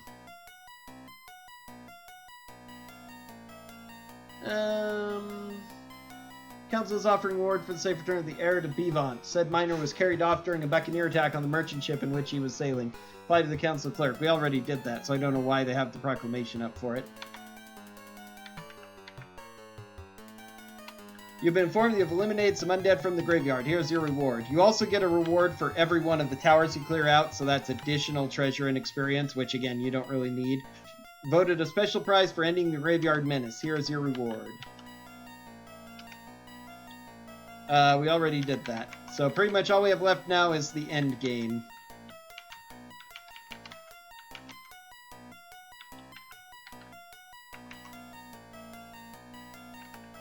So easiest way to do that is to take a boat. Oh, wait, I need to go get back my spells though.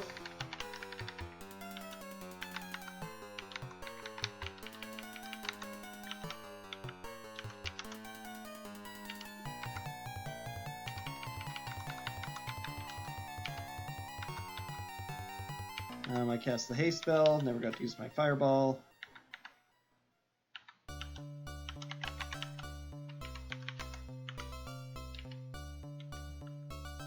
I don't need those scrolls anymore.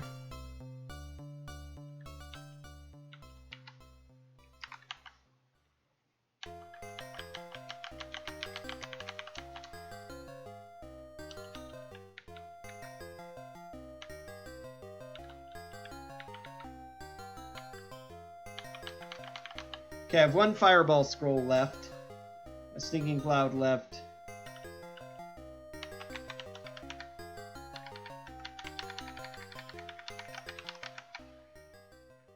Oh, great. We want to go to the bay.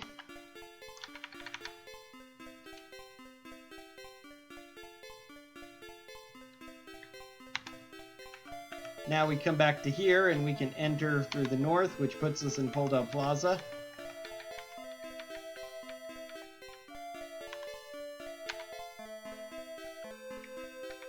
Now as we come through here, a man driving a wagon full of food and equipment starts to drive past you going north. Why, sure, I'll sell you my wagon. All it'll cost you is 250 gold pieces. How about it? Again, because I'm playing this casually, we're going to be nice and pay for it. Pleasure doing business with you. Here's your wagon. Oh, by the way, better beware of the guards. Ever since the giants moved into the castle area, bugbears have been stuck guarding the gate, and they hate it. Not only that, they're afraid of the Met and makes them real jumpy. Wouldn't give them no back talk if I were you. You can also kill him and steal the wagon, in which case your only drawback is, instead of being out 250 gold, not that the treasure matters at this point, you also don't get that friendly advice, but there's nothing really in the gate area except for the two towers and the gate itself. Main wall rises 30 feet while the two watchtowers rise to 50 feet. Lounging around the entrance are a group of bugbears. There's a small chance of them seeing through your disguise. Okay, let's have the 15 gold. Do you pay him? Yes. Take some money and the gate opens. You proceed through.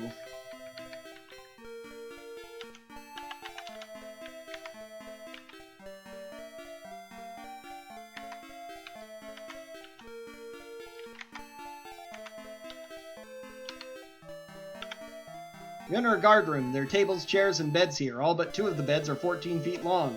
There are 2 humans and 3 Etten in the room. You overhear the fighter tell the mage, "You better watch your talk. The last guy who gave the boss lip was thrown through the trap door to the Medusa." They seem unaware of you. An alarm starts ringing as we start combat. Oh no. Don't need this long two-handed sword anymore. Kill the wizard first so we can't cast spells.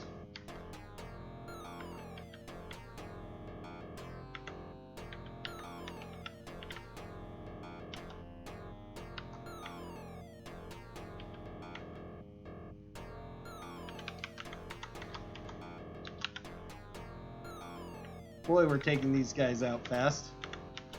Alright, I equipped the magic arrows for that because, oh, I keep forgetting to go back to the dragon, too. Oh well. Guess we just won't see the dragon again. That's something else to explore casually. There's almost too much in this game.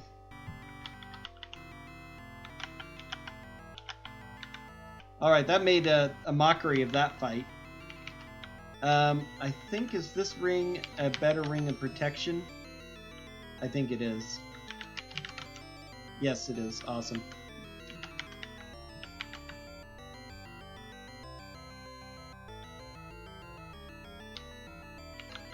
Longsword chainmail. I don't know if the chainmail is better than what we have here. We'll find out. I don't think the longbow or longsword are magical either. Longsword +1 is Thaco 11. This is how you check. Thaco 12, so it's just a normal longsword. If you don't want to Thaco 12, so it's definitely a normal longbow, so we don't care about it then.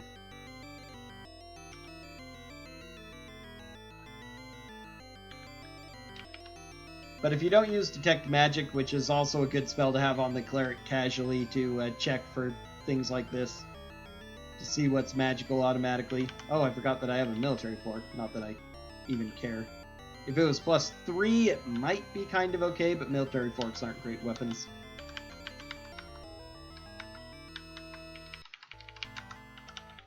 Now, sometimes when you rest, the alarm goes away. When I used to do all of this memorizing and stuff for it, it would. Which it did, again. Which is rather convenient. You overhear the mage tell his companion, "How much longer must we wait before assaulting Phlan? I am eager to become a baron."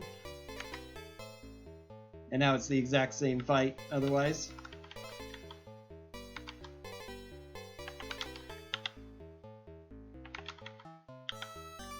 The fighter is a weakling, only 18 hit points.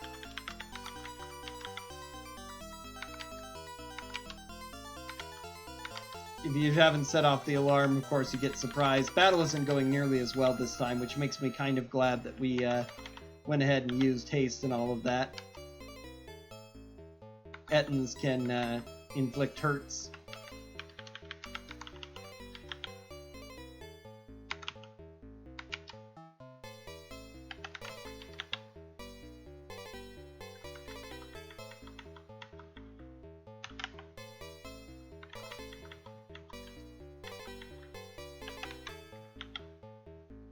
Which he did.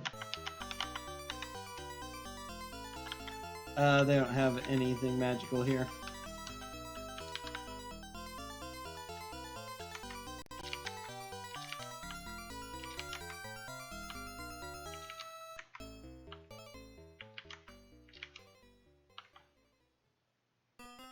I forgot to cast the Blessing Prayer before this fight. That's one of the reasons this went badly, I think. I forgot to cast Haste, too. No wonder it was so much harder.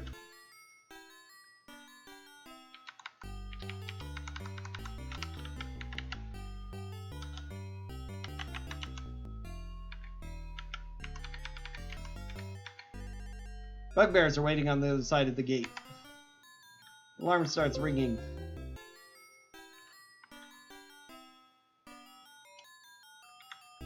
Let's see.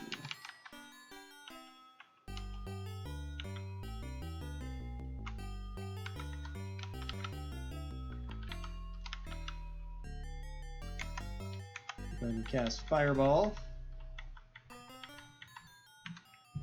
Yeah. Low level, but at least it'll kill any bugbears who don't save, which is a decent amount.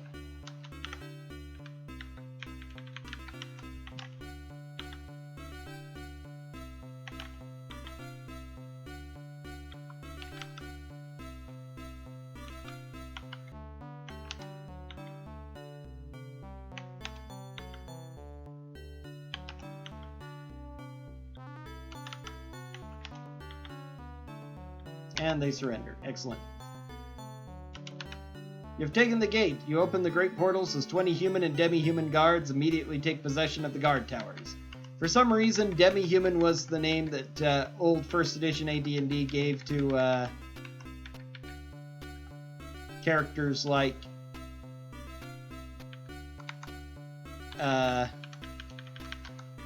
halflings, dwarves, elves, the allied to human races that weren't quite human, while humanoids were given to the evil humanoid races like orcs, goblins, kobolds. You enter a building where women are washing clothes. As you come in, they retreat to the corner looking fearfully at you. You hear one of them whisper, "They don't belong here. They must have come to kill Tyranthraxis." A half-orc woman steps forward. "What do you want of us?" The woman says, "Tyranthraxis is leading our men to their deaths. If you intend to kill him, we will help. Use these clothes as a disguise and you will escape notice." "Will you use the clothing as a disguise?" "Yes." "Well then, good luck. Best you leave before you are found here. We will keep silence." Better not to kill them because that actually raises suspicion. They are true to their word. So this allows you to move around without getting into random encounters, which is nice. There are a couple of interesting fights. There's a bunch of nasty battles here that you can fight if you want to. Some have good stuff. There's also a huge amount of stuff in the castle itself. Now, how much I want to deal with, I don't know. Probably not all that much. We're going to get some of the better stuff.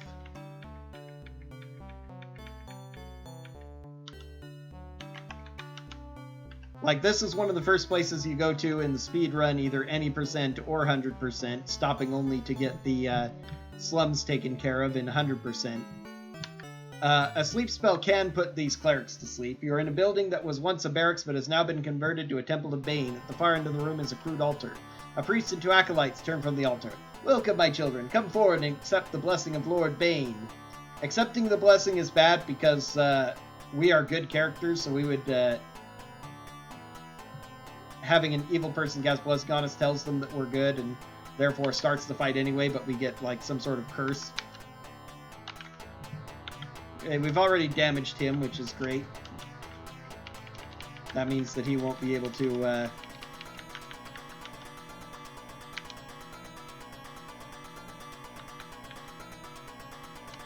let's go ahead and full person these people.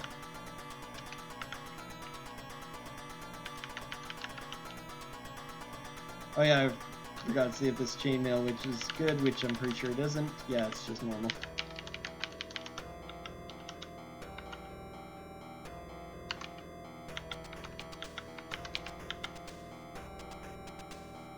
Ha! Held them all perfect. Punch.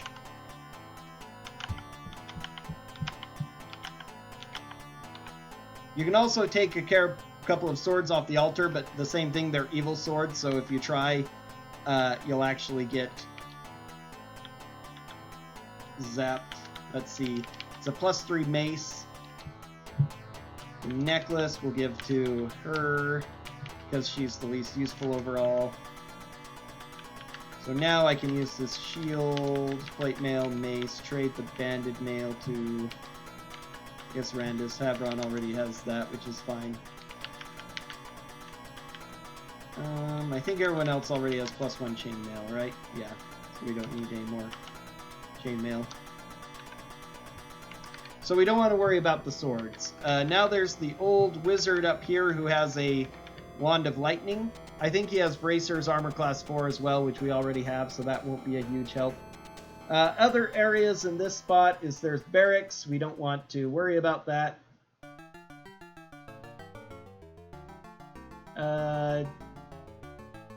You can get treasure from the officers. Not going to care about that. I think I'll go find Cadorna, because that's amusing. That's something we never bother in the speedrun, but with us surviving our encounter with Zentil Keep, he was revealed, so he had to run away. A harmless middle-aged man. Wait, I was just a mage searching for knowledge when Tyranthraxis captured me. I've been forced to work for him. Spare me and I will leave, never to return. I don't know if he actually is true to his word or not.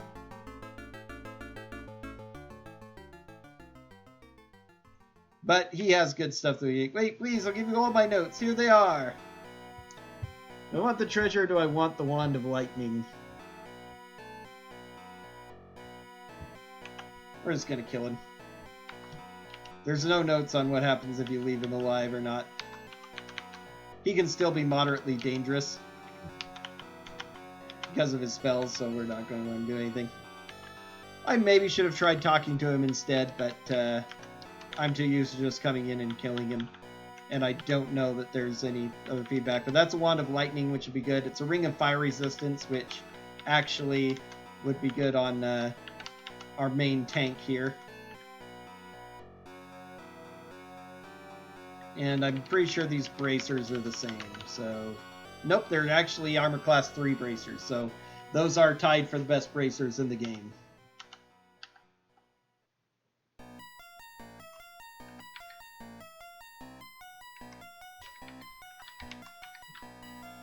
Now, otherwise, there's, I think if we take a roundabout route, we can go and visit the fake Tyranthraxis.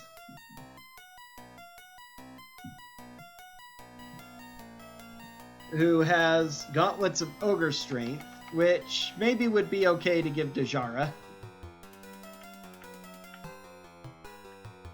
Now I could give her the longbow and let her go, so let's see. Now let me figure out the maze to get to him. Okay, looks like I need to go this way. Nope, this won't do it. I need to go back up to the other room. So, no, you get poisoned if you try to cut through the hedges.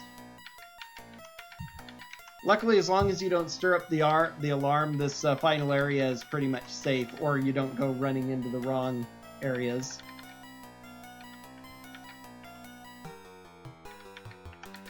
Through here. The other primary speedrunner of this category. This looks a little off. Let's see. I think it's slightly off, but that's okay. Yeah, this is fine. It's not quite what it shows here, but it's good enough. He actually likes to come and fight this guy I don't know that it's that worth it. But if you can navigate through this quickly, it probably might be. You enter a chamber which is lavishly appointed with hangings, carpets, and furniture. Sitting on a throne is a powerful-looking man clad in barbaric splendor. What is your business with Tyranthraxis, Lord of Phlan? An alarm starts ringing. Uh-oh. We set off the alarm. That's unfortunate.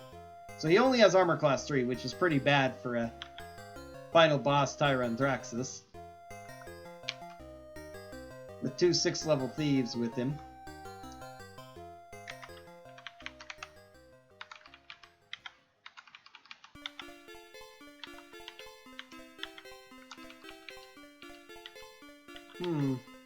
I can't target that one? That's odd. I don't think it's range. Darn, both missed, huh?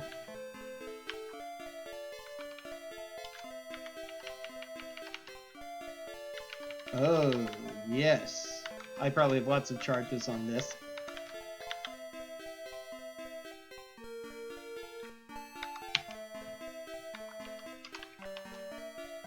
He has some sort of ring of invisibility on, that's why I can't target him. I kind of thought that might be the case.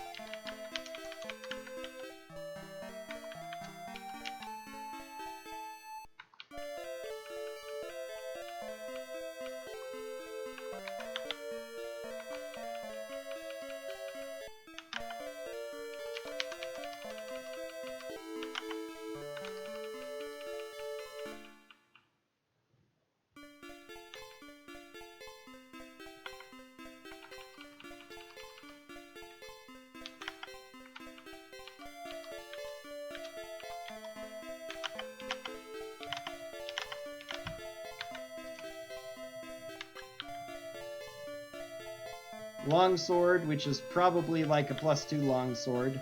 The ring will be invisibility, probably. And then these gauntlets, which Jara is going to take. To give her a whopping 1800 strength.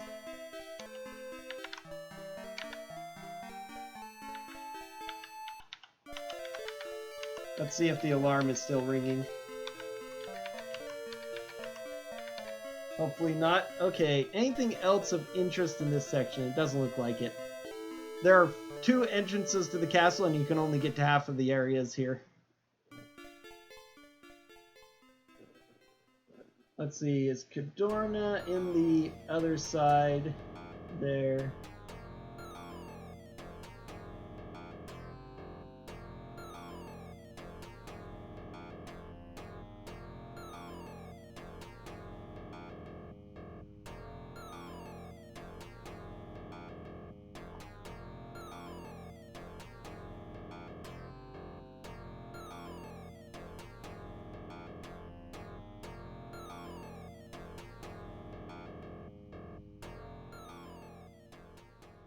There are a couple of towers and hideouts you can do in the park.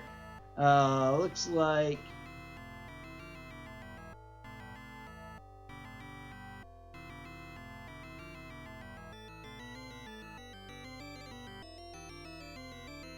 Yep, just gonna get out of this area now. This area has... That's everything that is of interest.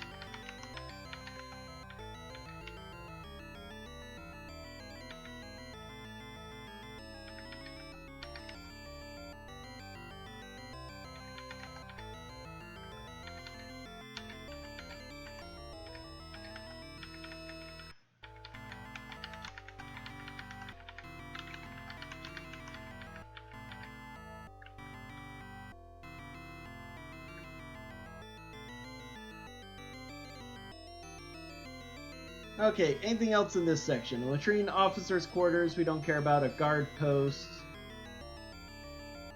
The next, so let's go to the northeast.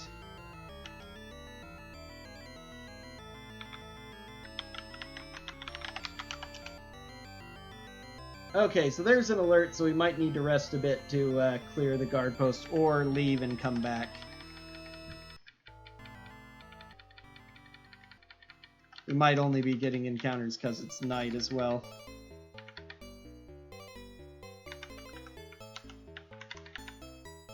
Okay, should be fine now.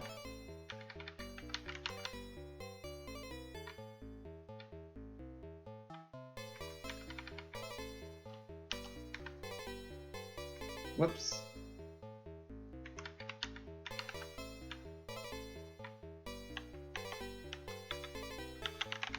I was nice because I'm naturally automatically nice.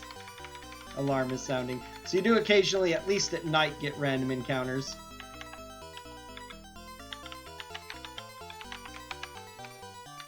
But if you say Tyranthraxis, they'll leave you alone, so...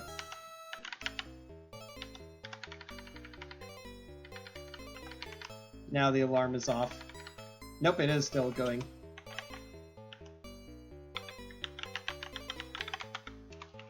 Whoop. Man, we'll just deal with it for now. Probably still ongoing from the, it only triggers, says that it's going some of the time, but it probably was triggered from, still going from when I, attacked the fake Tyranthraxis.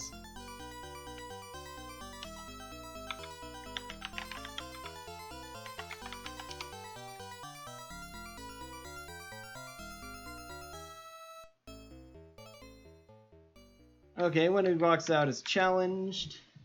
I need to find a place where I can possibly sleep off the thing. Let's see. Defeat the Null Overseer. You'll find the password to the gate. That's one way to get it. In the kitchen. There's a Reckitt's office where we can examine his records. I'm going to save the game and go check that out because that sounds kind of interesting. You're in a building full of records. Do you just spend hours reading the records? You find evidence that the Red Wizards of Thay are allied to Tyranthraxis. You're finding a pattern to Tyranthraxis' activities. At first, his followers were an unsophisticated horde of ill-organized unhumans. Now they are much more sinister. The web of corruption he has spread is incredible in its scope. Its ultimate goal is to conquer all land south of the Moon Sea. Find anything more, you'll have to spend so much time that you will need to clear the area first. Didn't seem like we actually spent hours, but oh well. A scribe's office. It's empty. You enter a building which is filled with tables and writing supplies. So empty, there are signs that work has been done here recently. So nothing we can get in record-wise there, though. Okay, looks like the alarm might be off. We were just triggering, by walking by guard posts, we were triggering encounters.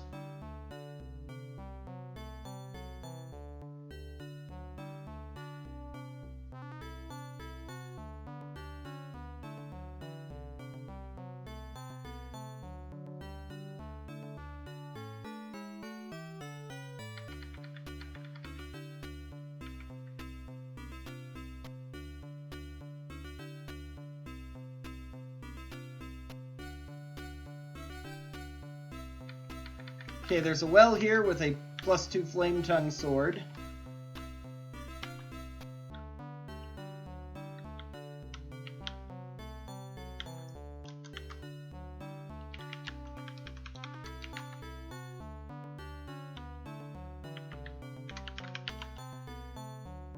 Oh wow, this is a +3 sword though that we got from him. Yep, definitely want that. Okay. He needs a shield. I need to find a good shield to use this +2 sword with. Although I could also give the +3 sword to Lakia, but she has the Necklace of Missiles, so she'll be mostly using that. Alright, now Cadorna's cell is right here. There's a small cell. Chained to the wall is a man beaten to within an inch of his life. As you open the door, he looks up and you feel a shock. This man is Porphyrus Cadorna. In the name of Cantua, help me, please. By all that's merciful, help me. He begins to cough. So, we're going to go ahead and release him. He's one of the ways you can get the name of the gate. And from here, that's pretty much all that's interesting, so we'll just go confront Tyranthraxis now. Thank you, thank you. I just thought that the pool was here. There was nowhere else to go. I have nowhere to go. Take me with you? If you let him go, then he will, try to get in Tyranthraxis' good graces by warning him and raising the alarm, and we don't want that, so since we've released him, we better take him with. What is the password? Give the password. Slip of paper whispers, this is today's gate password. It's today's, but it's always the same, even if you come back days later.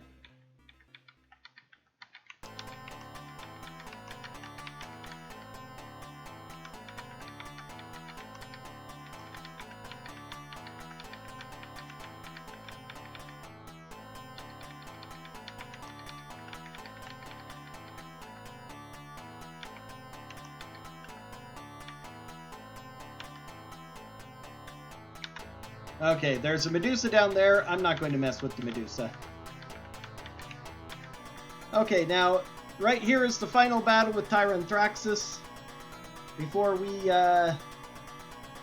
go in, though, I'm going to go ahead and go into the clerk's office.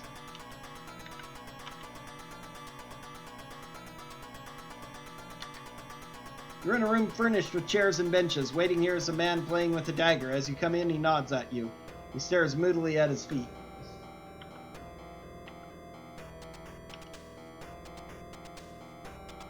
Hey, look, could you keep quiet? I just got back from the north and I'm tired, okay? A moment later, a voice calls from the other doorway. Messenger! You enter a room furnished as the apartment of a wealthy if eccentric merchant. A middle-aged man in robes looks up from a desk. So what message from Tyranthraxis requires all of you to deliver it?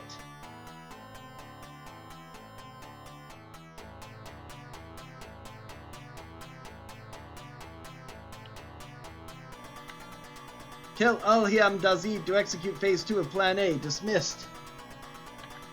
Sudden look of fear comes over his face. If you've come from Tyranthraxis, I can offer a better deal. If you kill him instead of me, I will make you all generals. In fact, I will join you. Is it a deal? Good. So now we have this evil magic user in the party too. I've never done this before, so this is amusing. Alright. We are going to put him in the front, even though he's a mage, because I don't mind him being my cannon fodder.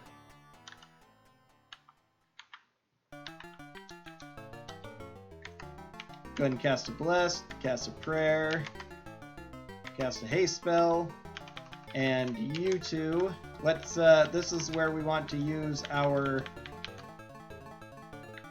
Potions of Giant Strength, because this is the final fight in the game.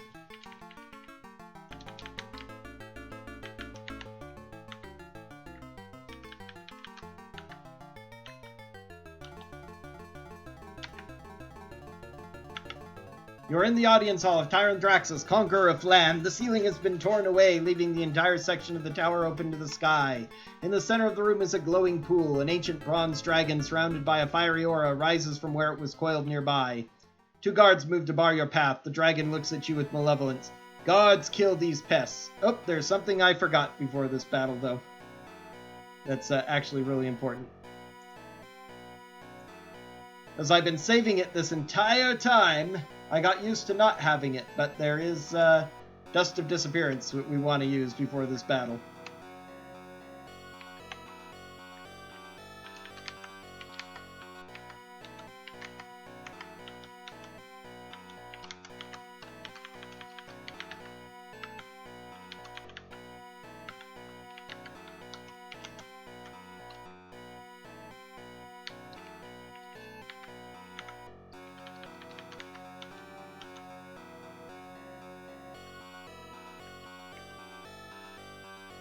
Oh, I didn't recruit save again before coming in here, so I didn't recruit him.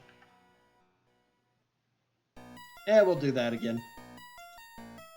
I just want to see what happens with this guy afterwards.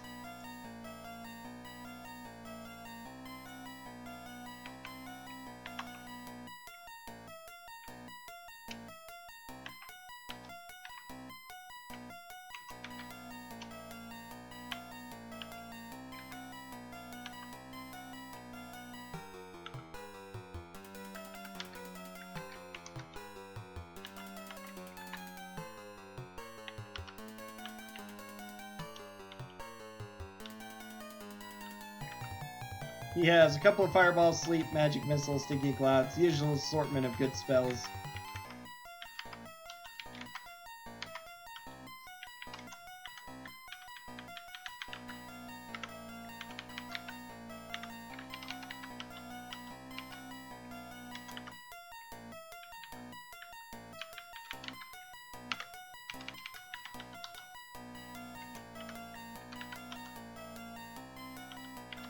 Yeah, that's the ring of fire resistance that he's got.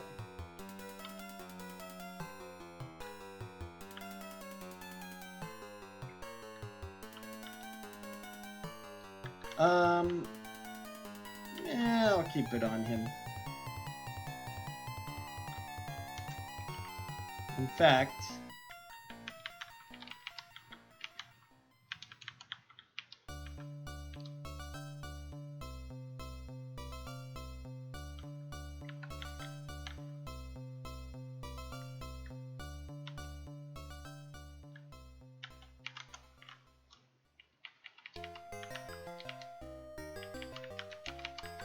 there. You have all of this. And I use the dust, right? Okay.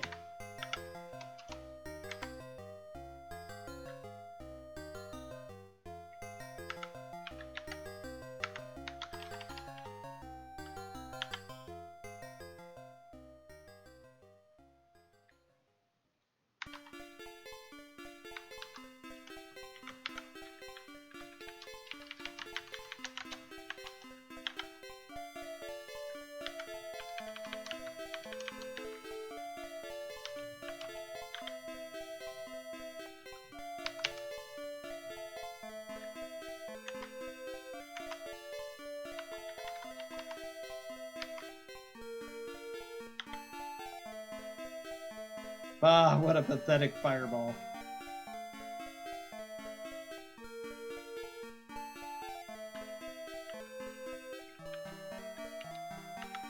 That's worse than the Necklace of Missiles fireball.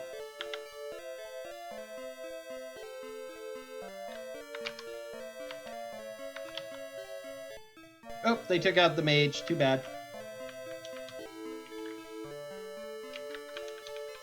Okay, I have a couple of fireball scrolls left. Not going to be using that many of those. It was an idea, but I didn't really need to worry about it. Better fireball from the scroll.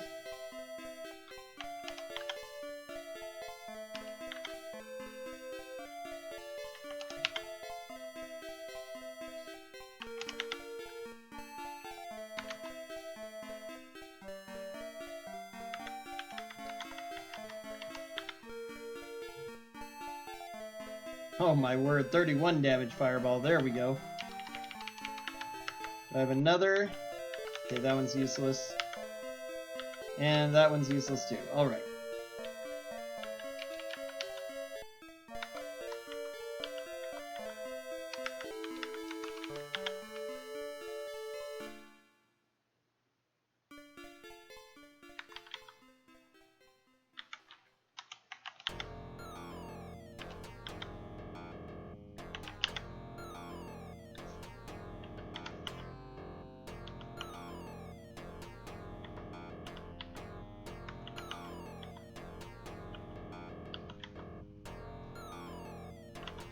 Oh, actually, you can use a bow now, too, very briefly.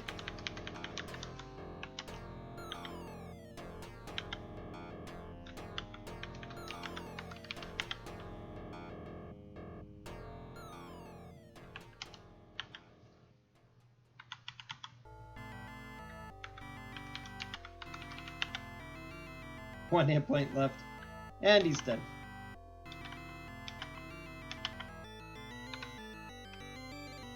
Alright, you guys. He's just unconscious, so we don't get to find out what would happen without him, which is whatever.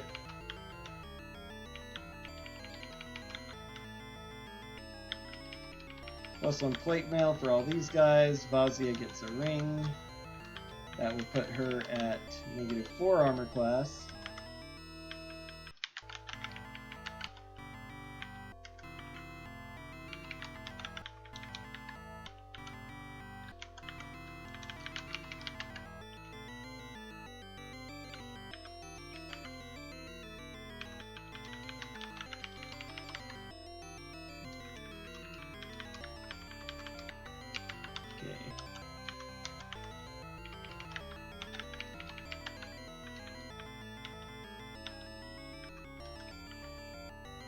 And I think this is actually +2 plate mail, so let's go ahead and give it a shot, see what happens. Yeah, -8 armor class with the +2 shield and the Cloak of Displacement, so he is very much set up to tank. Although he's a little bit low on hit points. Unfortunately, I can't use my potions right now. You want to go back and claim your treasure? No. The dragon looks at you with interest. You are indeed mighty warriors. Even so, there is no hope of your success, but you interest me. If you join me, I will make you the commanders of the armies that will sweep the moon sea. I cannot be defeated, you know. Will you join me? Most NPCs who join you choose to join him or not based on their alignment. So if you bring, like, evil hirelings in, they will actually join Tyranthraxis. Neutral will go with the majority of the party. And good ones will choose to attack Tyranthraxis. So probably Gaheris might actually end up choosing to join Tyranthraxis as well.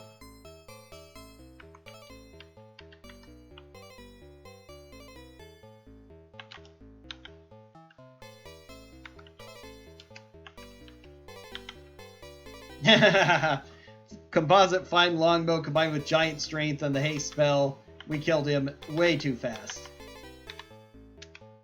600 experience. Mortally wounded, the dragon roars. The spirit of Tyranthraxis flares up from the dragon's body. Fools, you have but slain the body I possessed. I cannot be defeated. With the power of the pool of radiance which I moved here to my lair, I will still rule by possessing one of you.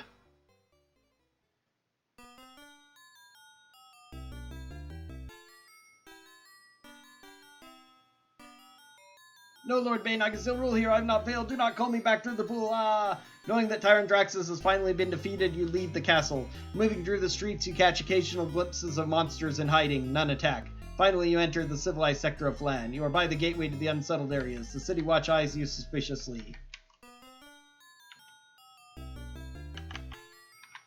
Alright, before I get my well-earned reward, I'm going to go see what the dragon has to say. If there's anything more I can do with that. Probably it's all done, but I just want to see.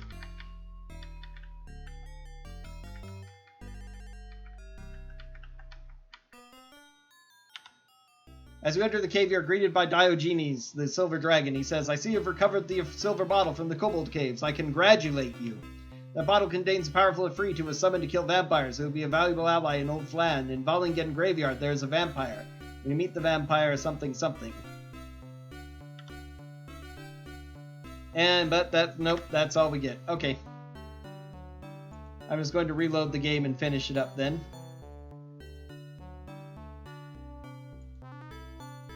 So yeah, he provides a bit of semi-useless information. Useful if you're playing the game otherwise, but even when you first encounter the bottle, he comes out and he says, do you have vampires? And you say no. He's like, I kill vampires. If you ever find one, I'll help you out. As you enter, Kirk speaks. Here is your reward. This is for clearing the gate. I don't know why they didn't do it more.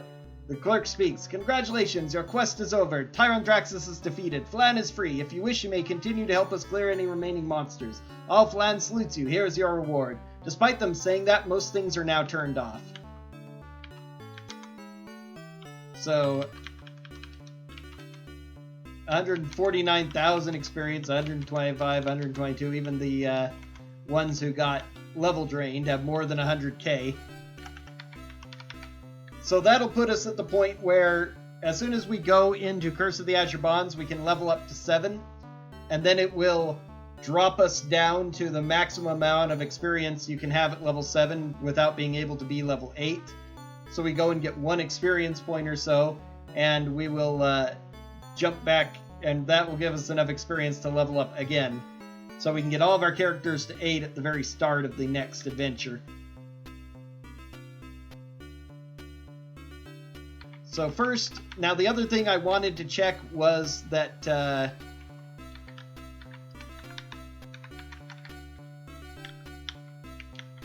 oh, we can actually train to level 7 fighter, it's just extremely high. That's interesting.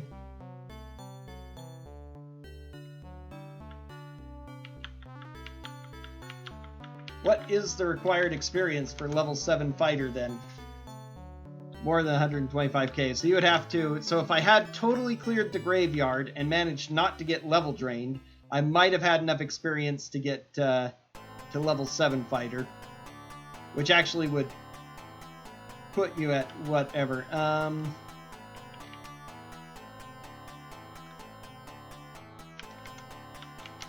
Yeah, it's all the same. That's really fine. There's not much you can do at this point. There might be a little bit that they let you encounter, but for the most part, like if we remove these characters, they're considered done, so I can't add them to a new party and begin the adventure again. Later Gold Box games would let you do that, do a true New Game Plus, carrying your characters onward. But now one of the things I'm hoping Steam does, because this is the Steam copy I've been playing, is supposedly this little app that they have that loads all the various games makes transferring characters really, really easy. So I'm going to go ahead and try that out and then put it up for today, and then next week I'll start the actual Curse of the Bonds adventure. So we need to remove from the party so that they'll be in the list.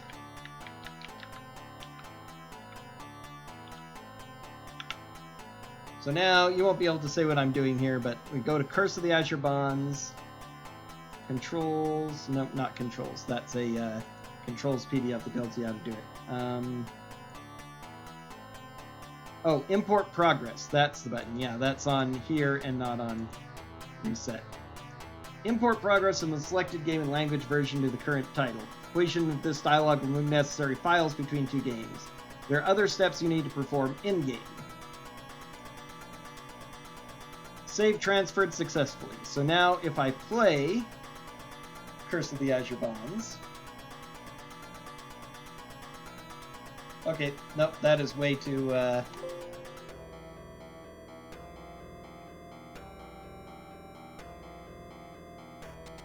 I'm going to close this window. I need to make this a slightly smaller window. 1080p is too big. 720p works very well, though. Okay, let's try again.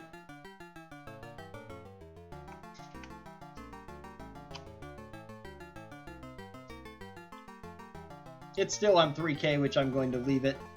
I was practicing semi-speed running with the Pool of Radiance a little bit, which means I upgraded it to 3000. Wow, we actually have sound, too. Okay, add from pool. Oh, wow. Okay, it transferred all the characters, including from save games. That's interesting. So I didn't need to remove the party. I could just save it then and quit, and it will add that. That's an interesting little feature.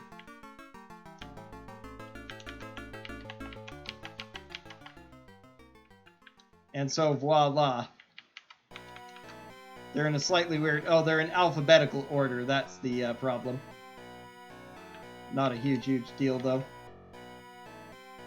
It did not, of course, save my...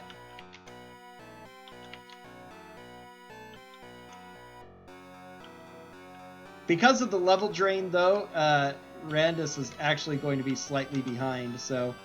It is worth it to try and level up your fighters close to the level 8 barrier, even if the experience is enormous for that. So next, that means I'll go ahead and save this as my A game. And next week we'll begin the Curse of the Azure Bonds adventure. Thanks for watching, thanks for giving me the GDs for finishing. Our casual gold box playthrough is finished, Pool of Radiance. We'll see how long it takes us to finish Curse of the Azure Bonds afterwards. So, Curse of the Azure Bonds is where I'm going to have a lot of fun, because that's one that I spent a lot of time playing that one as a kid, a lot more than the others, because it was the only one of the gold box we had on the Atari ST, which was my computer for several years after my dad got a better one. For some reason, we couldn't find, or they never made versions of the other gold box games for the Atari ST.